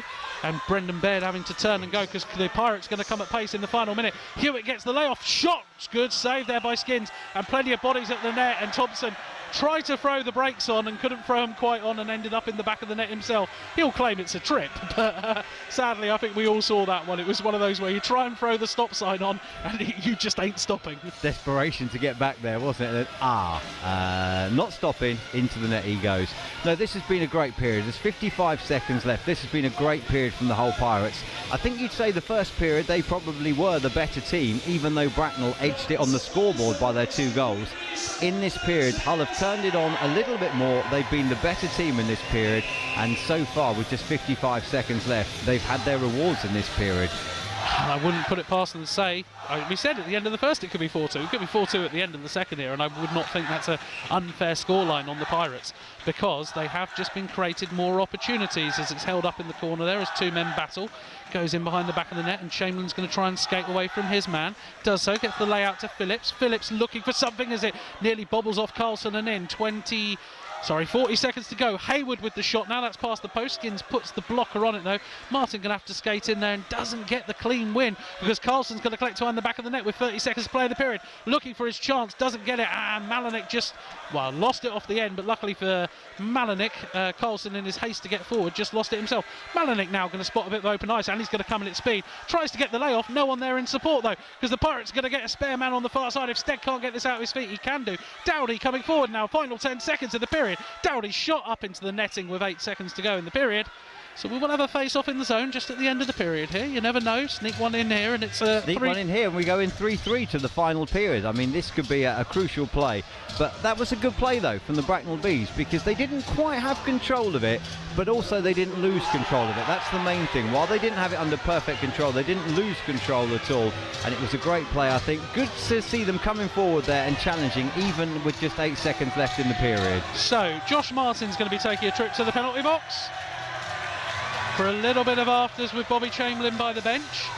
And I think Bobby Chamberlain is also going to be taking a little bit of a trip as well. And he's not happy about taking this trip, I understand it. But this is just referee Brooks trying to stamp a bit of authority on the game. We've seen a little bit of niggle, and I think here, these two penalty calls here, just at the end of this period, may very well go a long way to set the statement for what happens in the final period, because you don't want to let the game run away, especially not a big, crucial, final flagship weekend like this. And Chamberlain and Martin continue their conversations in the benches as well, which is great to see. Chamberlain really having a big, long conversation with him. Really liking the chat that's going on there. It's probably not friendly. Not very friendly. Imagine there's a few words that we can't repeat and broadcast going out on that one. Anyway, 8 seconds to go in the period. Bees do get the draw win, but it sneaks out the zone. So, we said coming into this period it was all to play for, and my word, did the whole Pirates come out and turn it all on. Goals, goals, goals. The Sonny Carlson double really proving the big thing here is still a little bit of afters burnout on the ice between certain players. But yeah, you've got to give the whole Pirates their credit. They really came to play in that period, did the damage where they needed to do it, and as a result, they've earned themselves a 3-2 lead going into the third period. Well, I thought the whole Pirates were impressive in the first period, and you would say that they were unlucky to be 2-0 down after the opening period. What they've done here, though, is they've come out, they've generated even more chances than the first period, but this time they've made them count. Indeed so. Well, it's going to be an intriguing third period. The Bees thought they were going to be building on their lead. Instead, they've got it all to do. They're the ones now chasing the game. The score at the end of the second period in the first semi-final of NAIHL Final Four action is the Hull Pirates 3, the Bracknell Bees 2. As referee Brooks has his arm in the air, and we are underway in the action here for the third period of NIHL Final Four, semi-final number 1 between the Hull Pirates, who are 3-2 up over the Bracknell Bees, as Joe Baird looks to bring this one forward. Baird dancing, gets the shot on in deep, and it just comes off the back. Shot in there, Smith having to scrabble for it and has 2 or 3 little grabs at that one, but wasn't able to make too much of it.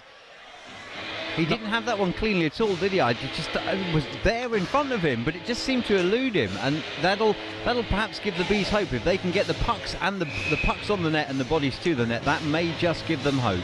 Well, you have to say that. There's been a couple of times he's stood up firm at other times, though, as the Pirates come up with a draw win. Hayward goes in there and wins that one in deep. Van Cleef will come and put the pressure on Carlson. It's a big hit on the body, which gets the turnover. Antonov lays it back out with Baird, collects it 1-24, a 4-on-4. Tip and just past the post there. Rebound going to be collected off the backboards, potentially by Van Cleef. He won't win it on the first occasion, but will get it on the second occasion. He gets driven hard into the boards and just loses it off the handle as well, because Carlson's able to get in there, goes to the big cross-eyes pass. It's actually going to be broken up by Baird with 1 and 6 to play. Good opportunity there for the Bees, though. It's nice to see them starting this period positively. They could have come out heads down after the last period, but they are actually starting this period good and positive. Hewitt gets the layout, and that's a good little pass actually, because it's going to cause a 3-on-2 break. Hewitt trying to find the man, didn't rush on for him there, Hayward. end of a long shift as Hewitt collects it in. 48 seconds of 4-on-4 to go. Stick comes out the hand of Mog, so the Bees are technically down to just your 3 skaters now, and Mog really had to battle hard to win that one. Good play by him to do so as Corhorn now collects it. He'll dance in past Antonov, who's at the end of a very long shift, and uses his body strength well. He's looking for the men to come off the bench. Eventually he finds Kirk. Kirk looks for Matty Davies, but Davies can't get there, and Antonov at the end of that shift is just desperate for a change rather than anything else. 23 seconds of 4-on-4 as that one falls off the skate and Mog plays it back where Thompson is able to collect it, lays it out, and it's collected again by Stubley. Stubley lays it off neatly. Opportunity here for Davies to open up the play. He'll try and work this one around. Goes in behind the back of the net, but Mog is there to collect it, whips it around the board. 5 seconds remaining on this 4-on-4 instead. Oh, he's going to be under trouble here. So done well to actually dig himself out of that trouble as we return to all on ice, but the Pirates have got the puck in deep through Davies with Chamberlain coming out the box. Davies gets the feedback. Kirk just does well to keep it in the zone. Good play from him there as Kirk's going to get the eyes up. Chamberlain with it, shot near side, rebound, save. Rebound again by Skins. Good pad save there to get that one away. Pirates with the pressure here with 2:12 played in the period. That's a couple of good early saves from Dean Skins as well in this period. And finally Martin gets an opportunity to dance it around. Chamberlain under pressure, and Martin does do so, and Smith is going to be forced with a little bit of snow there, maybe a little bit needless, and Kevin Phillips just letting him know it might have been a little bit needless there. 2:26 to go. 2:26 gone in the period there.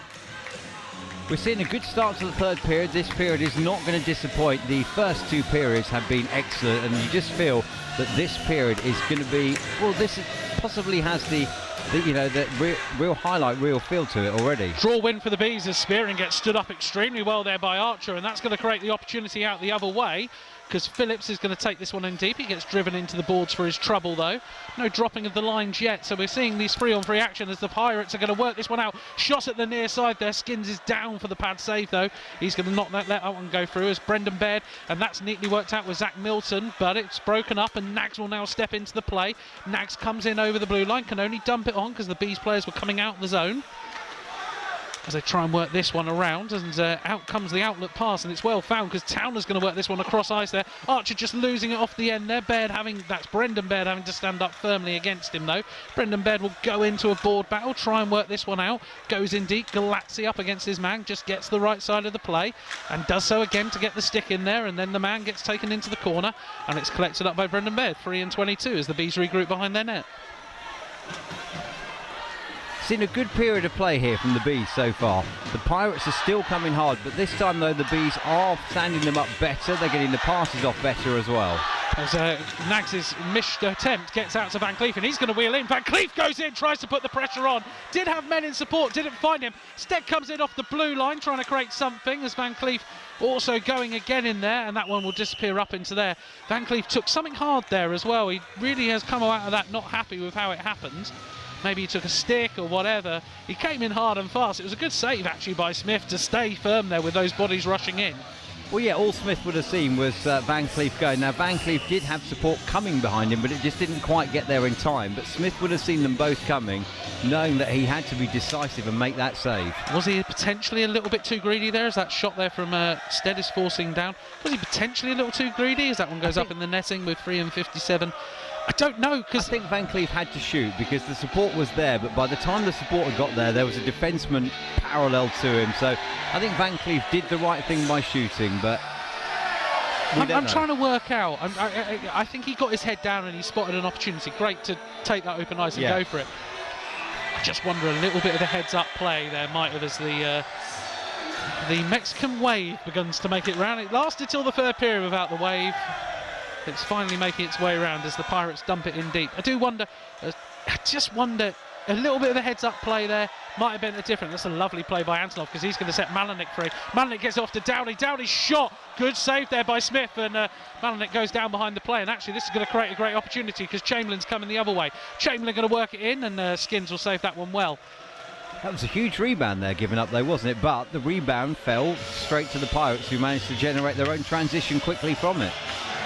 I think that's the little bit of a difference there. Is there a little bit of a step there? Like if the Bees players got a little bit more of a step in the legs there, the rebound might have fallen to him. Yeah. Like it's a real tight one. 4:21 then gone in this period. No goals so far, but a couple of talking points, a couple of bits of action. as the Pirates' pressure comes well as Bonner tries to get that one out. And it's a good bit of spell of play there, and they'll work this one around the boards. Comes out to Phillips, who loses it on the blue line, and all he can do is try and turn, but Josh Smith holds firm, and the Bees do actually get in the zone as Thompson dances around, but that's a great play by the Pirates skit to get that one. Davies wants the call for the slash there, and referee Brooks not having it as Smith works it around the board, but the Pirates will take control and take possession. This is worked in with the Corhorn. Corhorn shot, pad save at the near post as Davies trying to make a nuisance of himself around the net. Now has the puck himself and looking for Phillips on the point. Gets the dump around and does do so. And it's gone all the way around to Corhorn, who will step in, but the pressure comes and Nags is going to get the step out, and he gets to dance around one or two players. It's a dangerous play, but comes off.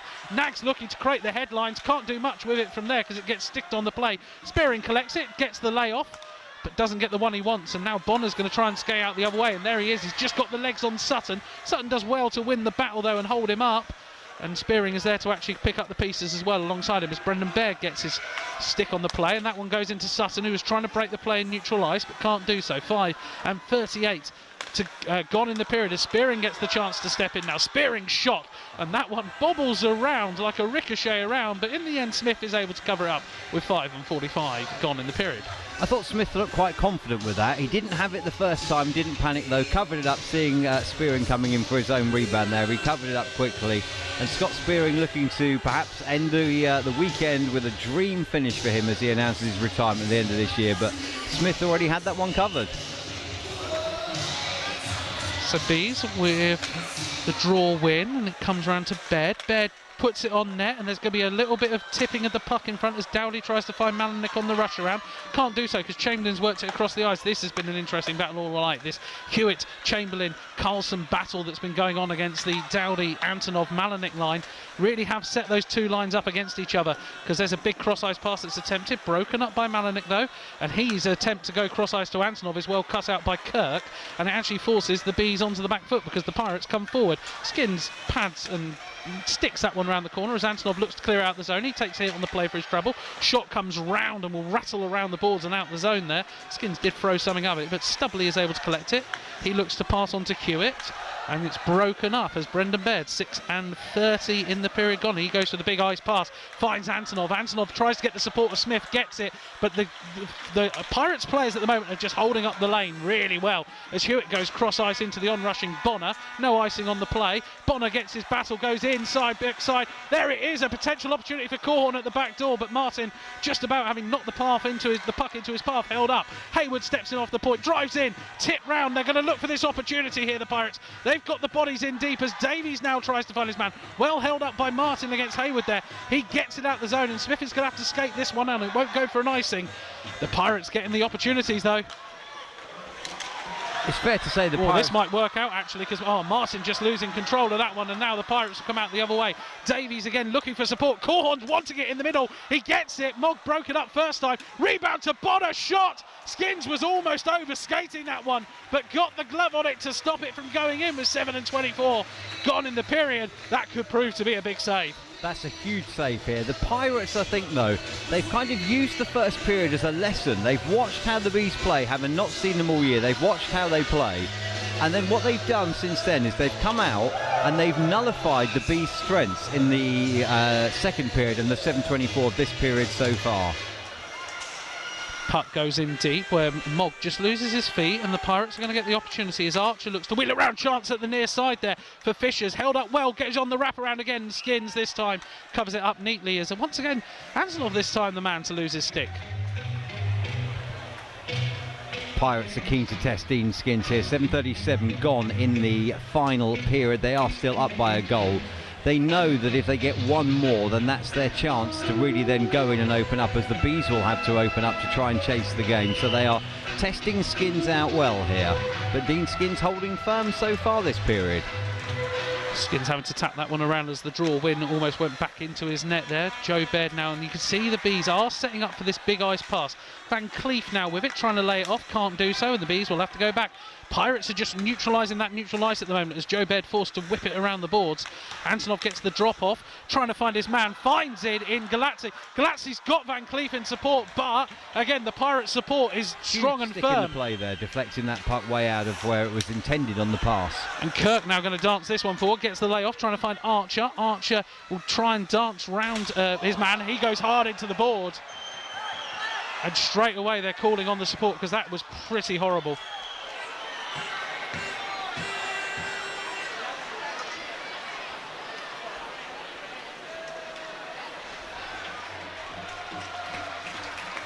Well, thankfully, James Archer is back to his feet as the rousing reception from the whole Pirates fans will show. He is skating off on his own accord as well, which is the most important thing in this. As ever these days with these sort of injuries, the number one concern is the health of the player, is the safety of the player. So it's completely spot on that that's how you react in these situations. The time is taken. The situation's ensured that it's fine, and that's exactly what they did down there.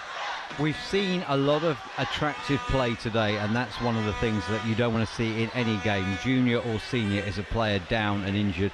Thankfully, as you say, he's up and he's off under his own steam. I'm sure that the Pirates medical staff will check him over to see whether he can return to this game or even return tomorrow should the Pirates go on to win this game. But the good news is he's up and he's off on his own steam.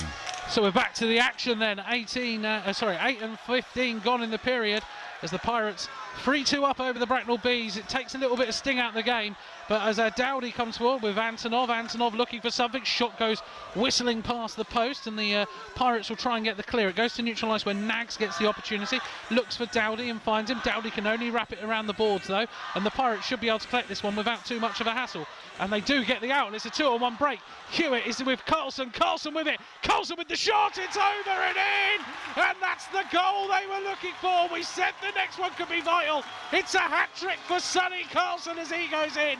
But with 8 and 44 played in the third period, the whole Pirates are 4-2 up. We've seen here the difference between the Pirates and the Bees. The Bees were desperate to keep it in, feeding it around the zone. Pirates, however, came away with it, and in a well-worked play, they've outsped the Bees. They've outskated the Bees in terms of the skating there. 2-on-1, patiently waited before feeding it across for the pass, and then a shot with laser accuracy. Pirates now 2 goals ahead. The Bees are going to have to open up now to chase this game with 11 and 16 left to play. They're going to have to open up. That could see even more goals for the Pirates though. And it's instant. They're straight away trying to look and get the body out there that they want. Yeah, he's had an outstanding match tonight here, Sonny Carlson. He's taken his opportunities when they've come to him as the Bees now want to try and come forward. Van Cleef, his shot goes up into the into Kirk's skate and goes up into the netting behind. So we could see some very different tactics now for the final 11:06 from the Bees, because they are down by 2 against one of the most defensive teams in the country in terms of point production. Not saying that they're, not friendly, but in terms of point production, they're one of the most offensive generating teams in the country. Yeah, exactly, and you can see how dangerous they are. They've got the lines out there, they've got the speed that does the damage, and that's exactly what you're seeing, because they're just winning the neutral ice battle. The Bees have had no answer on that front as Thompson tries to collect this one in deep, as Mogg tries to work it across. Mogg into Thompson, but that's going to overskate him, and they just about stay out the zone. And as Van Cleef will try and put the pressure on, can't do so as Mogg, and a little tip on nearly sent Lubomir Korhorn in behind the back, but it just didn't. Board ripped round to Van Cleef, who he loses control of that one there somehow. Goes in deep, no icing on the play as Phillips gets it. Phillips works it across ice and finds it nicely, and Korhorn's going to get the open ice. You don't leave him with open ice because he's dangerous. When he gets an opportunity, comes in, lays it back door, and that pretty much steals it for the Pirates, even with 10 minutes to go, you have to say, because right now the Bees do not have an answer. The open ice opened up for Korhorn, and he was able to lay it off absolutely beautifully for Mally Davies. It puts the Pirates 5-2 up. Great strength from Korhorn there as well. Never mind the skill, the great strength to hold off the Bees' defence, to hold his man off, to get to where he wanted to go, and then see his player there to pass it to. Great pass there. I was just thinking, crucially, the Bees have already used their timeout, but now the Pirates have scored a 5th. Maybe it's all over already with 10:18 to play. It looks like they've just got no answer at the moment. Every time the Pirates have come forward, ever since the Archer break, there's nothing. The players are chasing shadows. It's a great play by the Pirates, and they got the line out they wanted. They got one of their scoring threats out against one of the Bees' non-top lines, and that's what the difference is. Malenik trying to work this one around though, but Hayward loses control of the puck. Malenik trying to find something, gets it to the net, Antonov, and there's your difference. The Pirates have got the man sitting in the slot when they drop it back. The Bees haven't at the moment. Well, this game has been very, very Hull Pirates, even though they came out the first period on the wrong side of the score. And there could be more here, because Davies is looking for Corhorn. He dances. Good save by Skins with the pads, though. Antonov comes flying forward now. He's got support from Milton. He's found Milton. Milton trying to work something. Antonov can't do it, and it's Archer back on the ice now for the Pirates, who comes flying forward. They fancy goals here because they're coming forward in streams. Archer with the shot, padded past the post. Rebound going to be collected by Bonner. He's looking for an opportunity to add another to the board here for the Pirates. Danced around, Archer with it now. They're rotating the puck well as we enter into this final 9 minutes of the period. Malenik lays it back to Mogg. Mogg with the puck now. Lays it back to Malenik. And the Bees just going to take this as a chance to regroup, get some fresh legs out there, get some bodies out there. As Joe Baird looks to clear up the ice, but it just goes back and the Bees have to regroup again. So it's Brendan Baird. Thompson again. The Pirates have just seemed to have just held it up as Van Cleef tries to dance, gets the layoff, can't find Dowdy though on the end of it, and Dowdy takes it into his balls with trouble with Hewitt as that one comes out, and it's well collected actually here by Carlson, who gets the shot on. Skins forced into something. Rebound going to fall there. Good glove save though by Skins to stop another one from going in after the initial rebound. Huge save that from Dean Skins. All the pressure now is on the Bees. The Pirates know that if nothing changes, they've won, so the pressure right now is all on the Bracknell Bees. Joe Baird dumps the puck on, and that will force Ashley Smith to cover it up quite nicely with 11:58 gone in the period. It's amazing how it's quick goals. We talked about in the opening stage, it was 1 minute and 34, where the Pirates went from 2-0 down to 3-2 up, and there it was basically, it must have only been a minute between. See, there was the incident with Archer, and from there the Pirates have come out. Now, that could have put them off their stride, but they've come out and they have capitalised goal. Yeah, but it's the speed at which it happens. It's a minute between. As you say, you're adjusting to the fact you're 4-2 down, and before you know it, you're 5-2 down. The Bees at one point were adjusting to the fact, okay, the Pirates have got one goal back in this game. We've now got to adjust to the fact that actually, you know what? We're 3-2 down here, boys. It's a complete change. And then the Pirates have done it again very quickly. They've gone from being 3-2 up to 5-2 up in virtually no time at all. And at this point in time, they look to be the team going forward to tomorrow's grand final. Oh, they're going forward. I can't see 3 goals coming back in this one. I really can't. Just the Pirates all game long have been the dominant force. The Bees have not settled into anything of a rhythm. Yeah, they got the power play goal, but the minute the power plays have dried up for them, they haven't had another one. They haven't got settled here tonight. The Pirates have not allowed them to settle. And Hull are playing smart hockey by not giving up power plays. Not giving up power plays, clogging up the neutral zone and hitting the Bees at where they're weakest, which is with speed. Anyway, Antonov tips the puck on, 12:30, works it across, and Smith nearly got something on that one, just couldn't. Nobody in the slot there though for the Bees. Malenik trying to work it around, wrap around, goes right around, no one there. Shot comes in from Nags, and that one could fall into an interesting place, but Stead is going to be able to pick up the pieces and play it off the board and work it forward into Malenik. Malenik will try and dance around and try and create something, he always will. Just gets a little stick on the play and then gets the rush on. Malenik got a man back door if he can find him, and he just doesn't.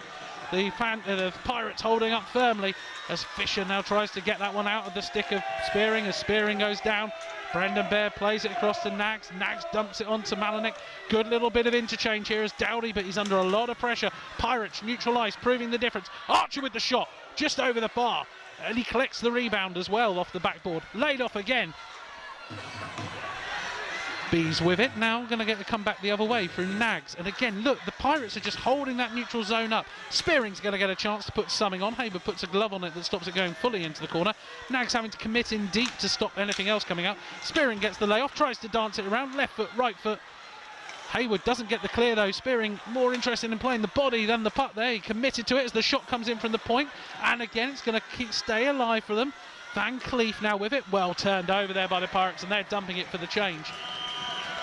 Sorry, for the icing with 13:53.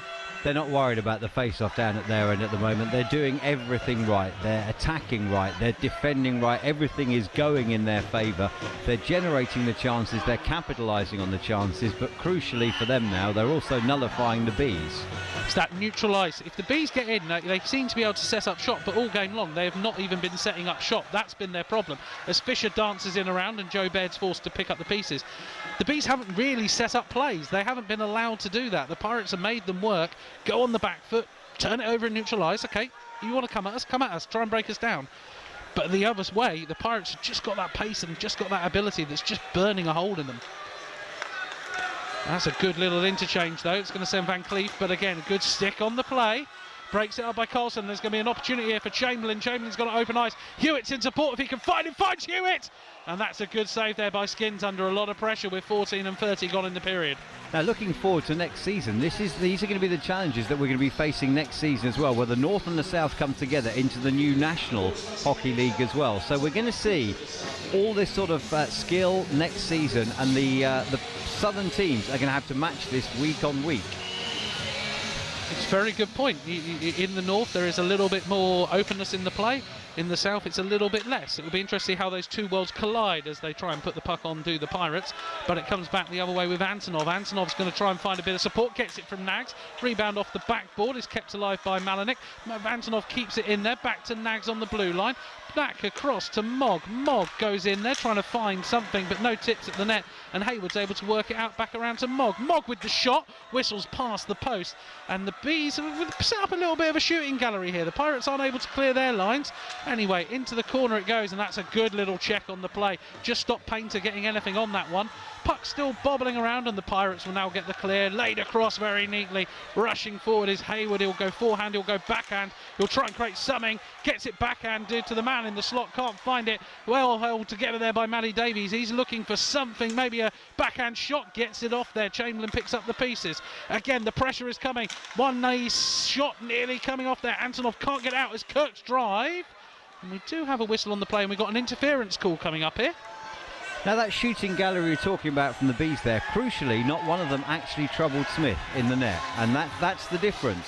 If you look at the shots on goal from the second period, which is the last period we have, they're completely dominant in terms of the Pirates. A shooting gallery there from the Bees, 1, 2, 3, 4 shots.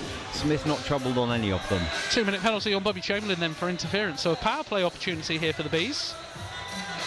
This has to count if they're to have any hope. 4:30 to play. This has to count if the Bees want to go early. on. It has to count early. You can't be sat here at 2 minutes gone and gone, yep, we got it back.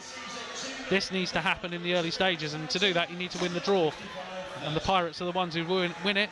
And all the way down the ice. Exactly. And how many times early doors were the Bees not able to clear the zone on the power play, the penalty kill, sorry. Number of times that the Pirates were getting sticks in the lane and just holding it up, and they'll be happy with this. It's a good little bit of forecheck here from Towner. It's a free-man body across the ice, and it's a turnover there from Stead in the end. And Stubley just goes, go back and chase it, boys. It's your game. You want to win it, you got to chase it. The Pirates can afford for the clock to run down here. The Bees can't. Stead then looking for support from Van Cleef, who gets the first initial stage of it but doesn't get the second stage. I think everybody was waiting for an offside call, but it didn't come. Van Cleef works it in, but again, Pirates clogging up the lane, don't allow the clear opportunity, and instead they're going to come away with this now. Hayward nearly getting the chance to jive. Instead Mogg's got it. 1 and 10 to go on this power play. This time is slipping away from the Bees here as Mogg tries to dance forward, looks for the tripping call, doesn't get it, and it's cleared all the way down the ice. 1 minute of the power play remaining. 3 and 30 to play in the period.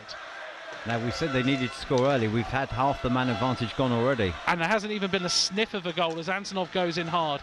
There hasn't even been a sniff of that goal. That's the thing you've got to think about. There hasn't even been, oh, they might get something in their tight, they might do something. There's been absolutely nothing that's been created. And right now it's bodies down behind the back of the net.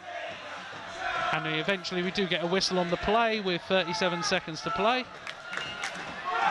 So you feel that time is ticking away now for the Bracknell Bees, that their season may very well end in 3 minutes 6 seconds time here. They have got 37 seconds left on the power play. Crucially though, I don't think we've actually seen a shot in this power play yet. The power play hasn't clicked because the whole Pirates have cleared and cleared well. Dean Skins heading to the bench now as well. Well, he's got to roll the dice, hasn't he? He's got to go 6 on 4. He's got to hope that this comes off for him. It's do or die time for the Bees. and you need to win the draw. Eventually it does come back to Mogg at the point, who lays it into Antonov. Antonov lays it back to Malenik. Malenik's shot padded away comfortably by Smith in the end. And Lubomir Korhorn clears it down the ice. No icing on the play, of course, because the Pirates are on a penalty kill with 20 seconds of this power play going. Bees remaining with the empty net, so it's 6-on-4 at the moment as Milton tries to gain it with Malenik. Malenik will dance in over the blue line now, trying to create something. Malenik with it as we're into the dying embers of it. Comes back to Joe Baird on the point. Point tip. Rebound easily saved by Smith, and there's a little bit of afters in there as Josh Smith has a little bit of a go in, and it all looks like it's a little bit of friendly. Smith just ran in hard, skated in hard, thinking we've still got 3 seconds actually on Chamberlain's penalty kill to go. So this is a big gamble now for the Bees, with the offensive power that the Pirates have. To leave that net empty so long is a massive, massive gamble. But what it is do or what else die can now. you do? What else can you do? You need to find 3 goals in 2 minutes 32. This is a huge, almost impossible ask now. What can you do? I mean, you've got to roll the dice. If you don't roll the dice, you don't gamble, you don't take your chance, you don't get a play. There's no second leg, so if you lose another goal now, you lose anyway. It doesn't matter. Exactly. Face off then in the zone. As Thompson going up in there, and he'll want the draw win here as Carmichael just setting the bodies up. And the Pirates come up with the draw win. Can't get it out though as it's kept alive as Chamberlain is released from the box. So 6-on-5 now. Malenik will get the shot on rebound, and don't know quite what that pinged off, but it went in the opposite direction. Baird with it now as we enter into the final 2 minutes and 20. Rebound off the post. It falls into the slot. Can Antonov keep it alive? Baird, and it just sneaks out the zone. And you're going to see Chamberlain going against Baird. Chamberlain got it around the back, and he'll seal it with the empty netter. And that was down to the speed again. Joe Baird, Bobby Chamberlain. Joe Baird managed to not only get the puck, but get round Joe Baird, and had all the time in the world to bury that. For the 6th tonight for the Pirates, that's it. This one is all over with 2:10 to play. And quite rightly, you see the Northern playoff finalists go through, champions even, sorry, go through to the final. Completely deserved with how they've set up for this game tonight. Completely warranted, even at 2-0 down. Long way for them to go back from there. They were the better side throughout the whole of this game. That cannot be denied. They set up the play they wanted to do. Yep, 2-0 down, didn't panic. How many teams you've seen it over the years here? Sides come into this building, walk in here and panic as Milton gets a shot off that comes off the pipes. As Painter and Archer have a little bit of a coming together there. I think there's just going to be a few bodies thrown out there just to end the game as Smith forced into a cover-up, and yeah, there you go. Just all kicks off again. Be interesting to keep an eye on this as the clock ticks down, because the physicality is gearing up, and we know now that this game is won with under 2 minutes, well, just over 2 minutes, under 2 minutes. The clock counts up, doesn't it? Under 2 minutes to play. We know that this game is already decided. It's an impossible task for Bracknell to come back now. 4 goals in 1:56 is impossible. So it's interesting to keep an eye on the physicality. Chamberlain and Galatsi just having a nice little friendly conversation there as they make their way around the ice.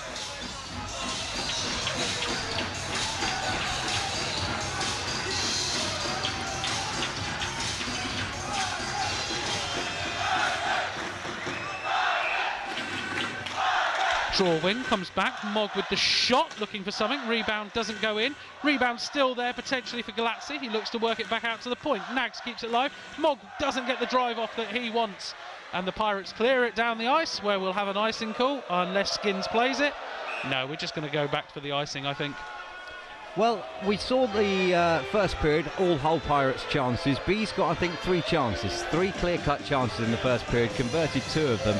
How many chances have they created since? They've not scored since, but if you look at the scoring chances, they just massively favour the Hull Pirates. Yeah, they probably had 2. There was Antonov on a wraparound, and Malenik did get in once behind back door. Okay, yeah, they hit the post there. That was a chance out of nothing, really, but it's quite interesting.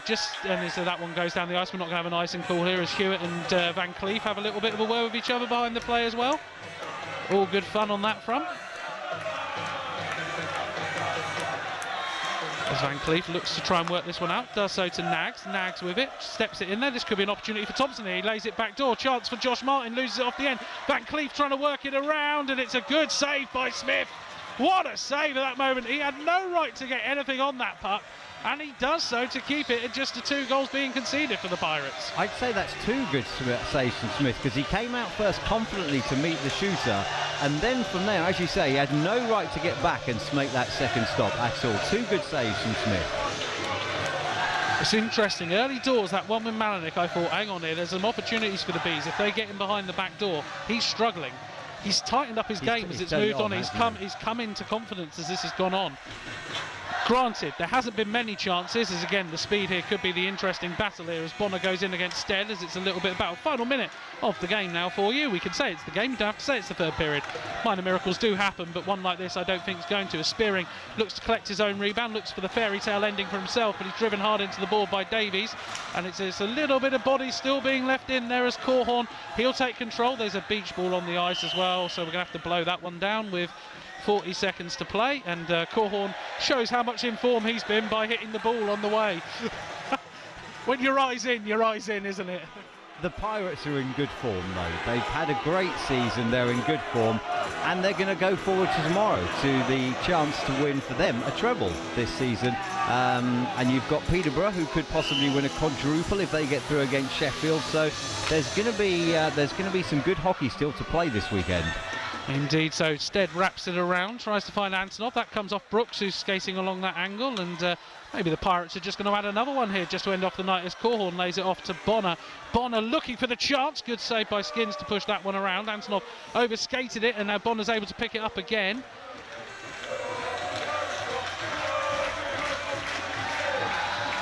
But it's in there. The Pirates fans are beginning to get noisy down the far end of the ice. They've earned this one. This has been a 60-minute performance from them as the Bees try and spring them one last time. But it's the whole Pirates who will be advancing to the NIHL Final Four final, thanks to a 6-2 victory over the Bracknell Bees. Well, the Pirates look good all through the game. The Bees, though, 2-0 up after 20 minutes, would have been happy.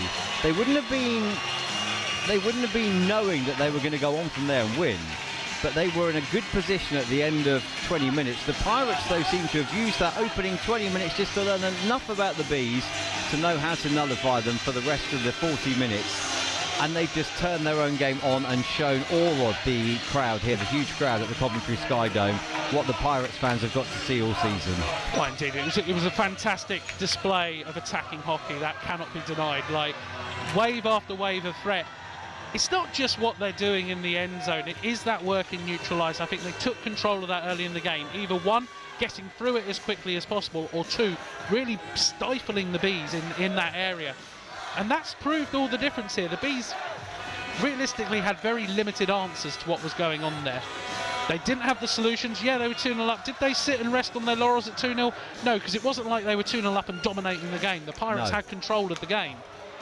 Well, for the Bees, I mean, this has been made difficult for them. This is what hockey is all about. It's not just about the Pirates scoring, because they realise if we score 6 and let's in 7, we've lost. What they've done is they've just taken everything away from the Bees. Every chance the Bees have tried to generate, there's been a stick in the lane, there's been a body in the way.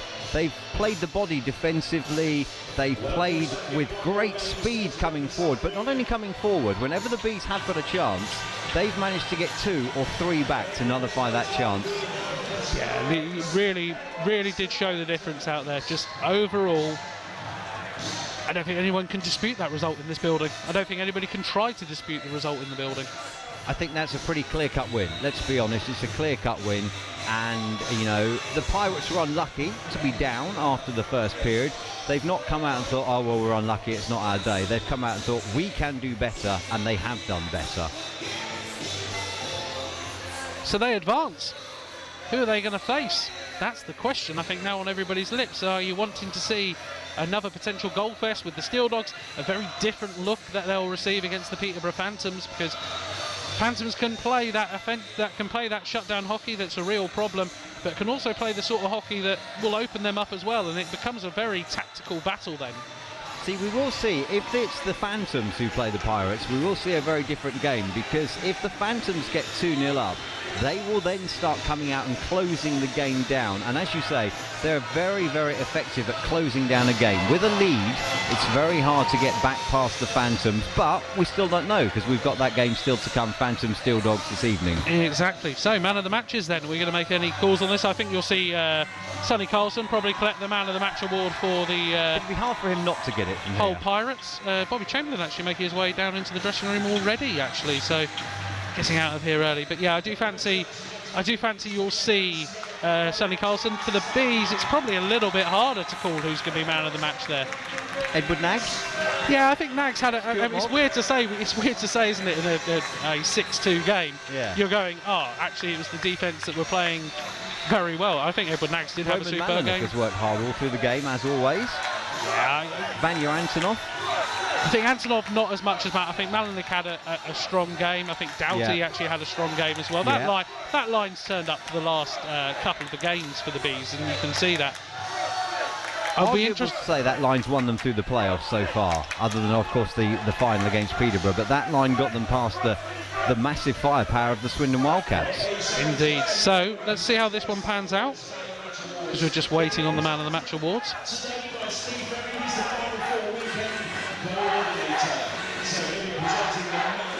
Good showing by the officials as well. I thought that game did have the potential just to boil over a little, but Paul Brooks kept that one under control. Yeah, he did a good job. He might have just won himself the final tomorrow for the second year in a row he's done that. Yep.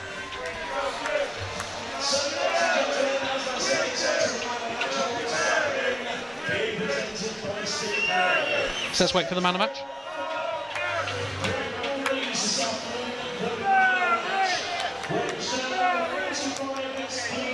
Dean Skins winning man of the match tonight. Did wonder if it might go defence. He did have to come up with some big saves at times there, otherwise that really could have run away from the Bees.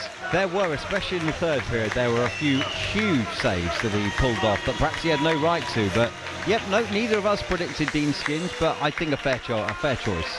It's weird to say, isn't it, in a 6-goal game? Oh, it's a fair choice to go for the netminder, but that's sometimes how you just have to look at these games. They're a little bit different. You look at a 6-2 game, okay, one of them's an empty netter, so it's a 5-2 game. Without him, we said in the first period it could have easily been 4-2 to the whole Pirates. Well, I said at the start of this period, if the Pirates were to score first in this period, they could easily get maybe close to double figures. Thanks to Skins, they haven't. So now we're waiting on this. The Bees make their way off the ice. We're waiting on the... And of course, who else was it going to be? Number 49, Sonny Carlson. Well, we got one of them right. We got the easy one. We got the easy one right, but it was fully deserved. I think you could have given it to any of that offensive threat. I think Lee Bonner had an absolutely outstanding game as well. I really like how he's grown as a player. I think he is an outstanding talent that's really grown and developed into a great little hockey player. So Sonny Carlson and the jubilant Hull Pirates are the ones who take the trophy. Not the trophy, they took the trophy last weekend. They take the place in the Final Four final. We'll see who joins them in a little while. We'll leave you with the Hull Pirates celebrations though, as they make their way off the ice and round to their fans. And we'll be back very shortly with the next game of the Final Four weekend.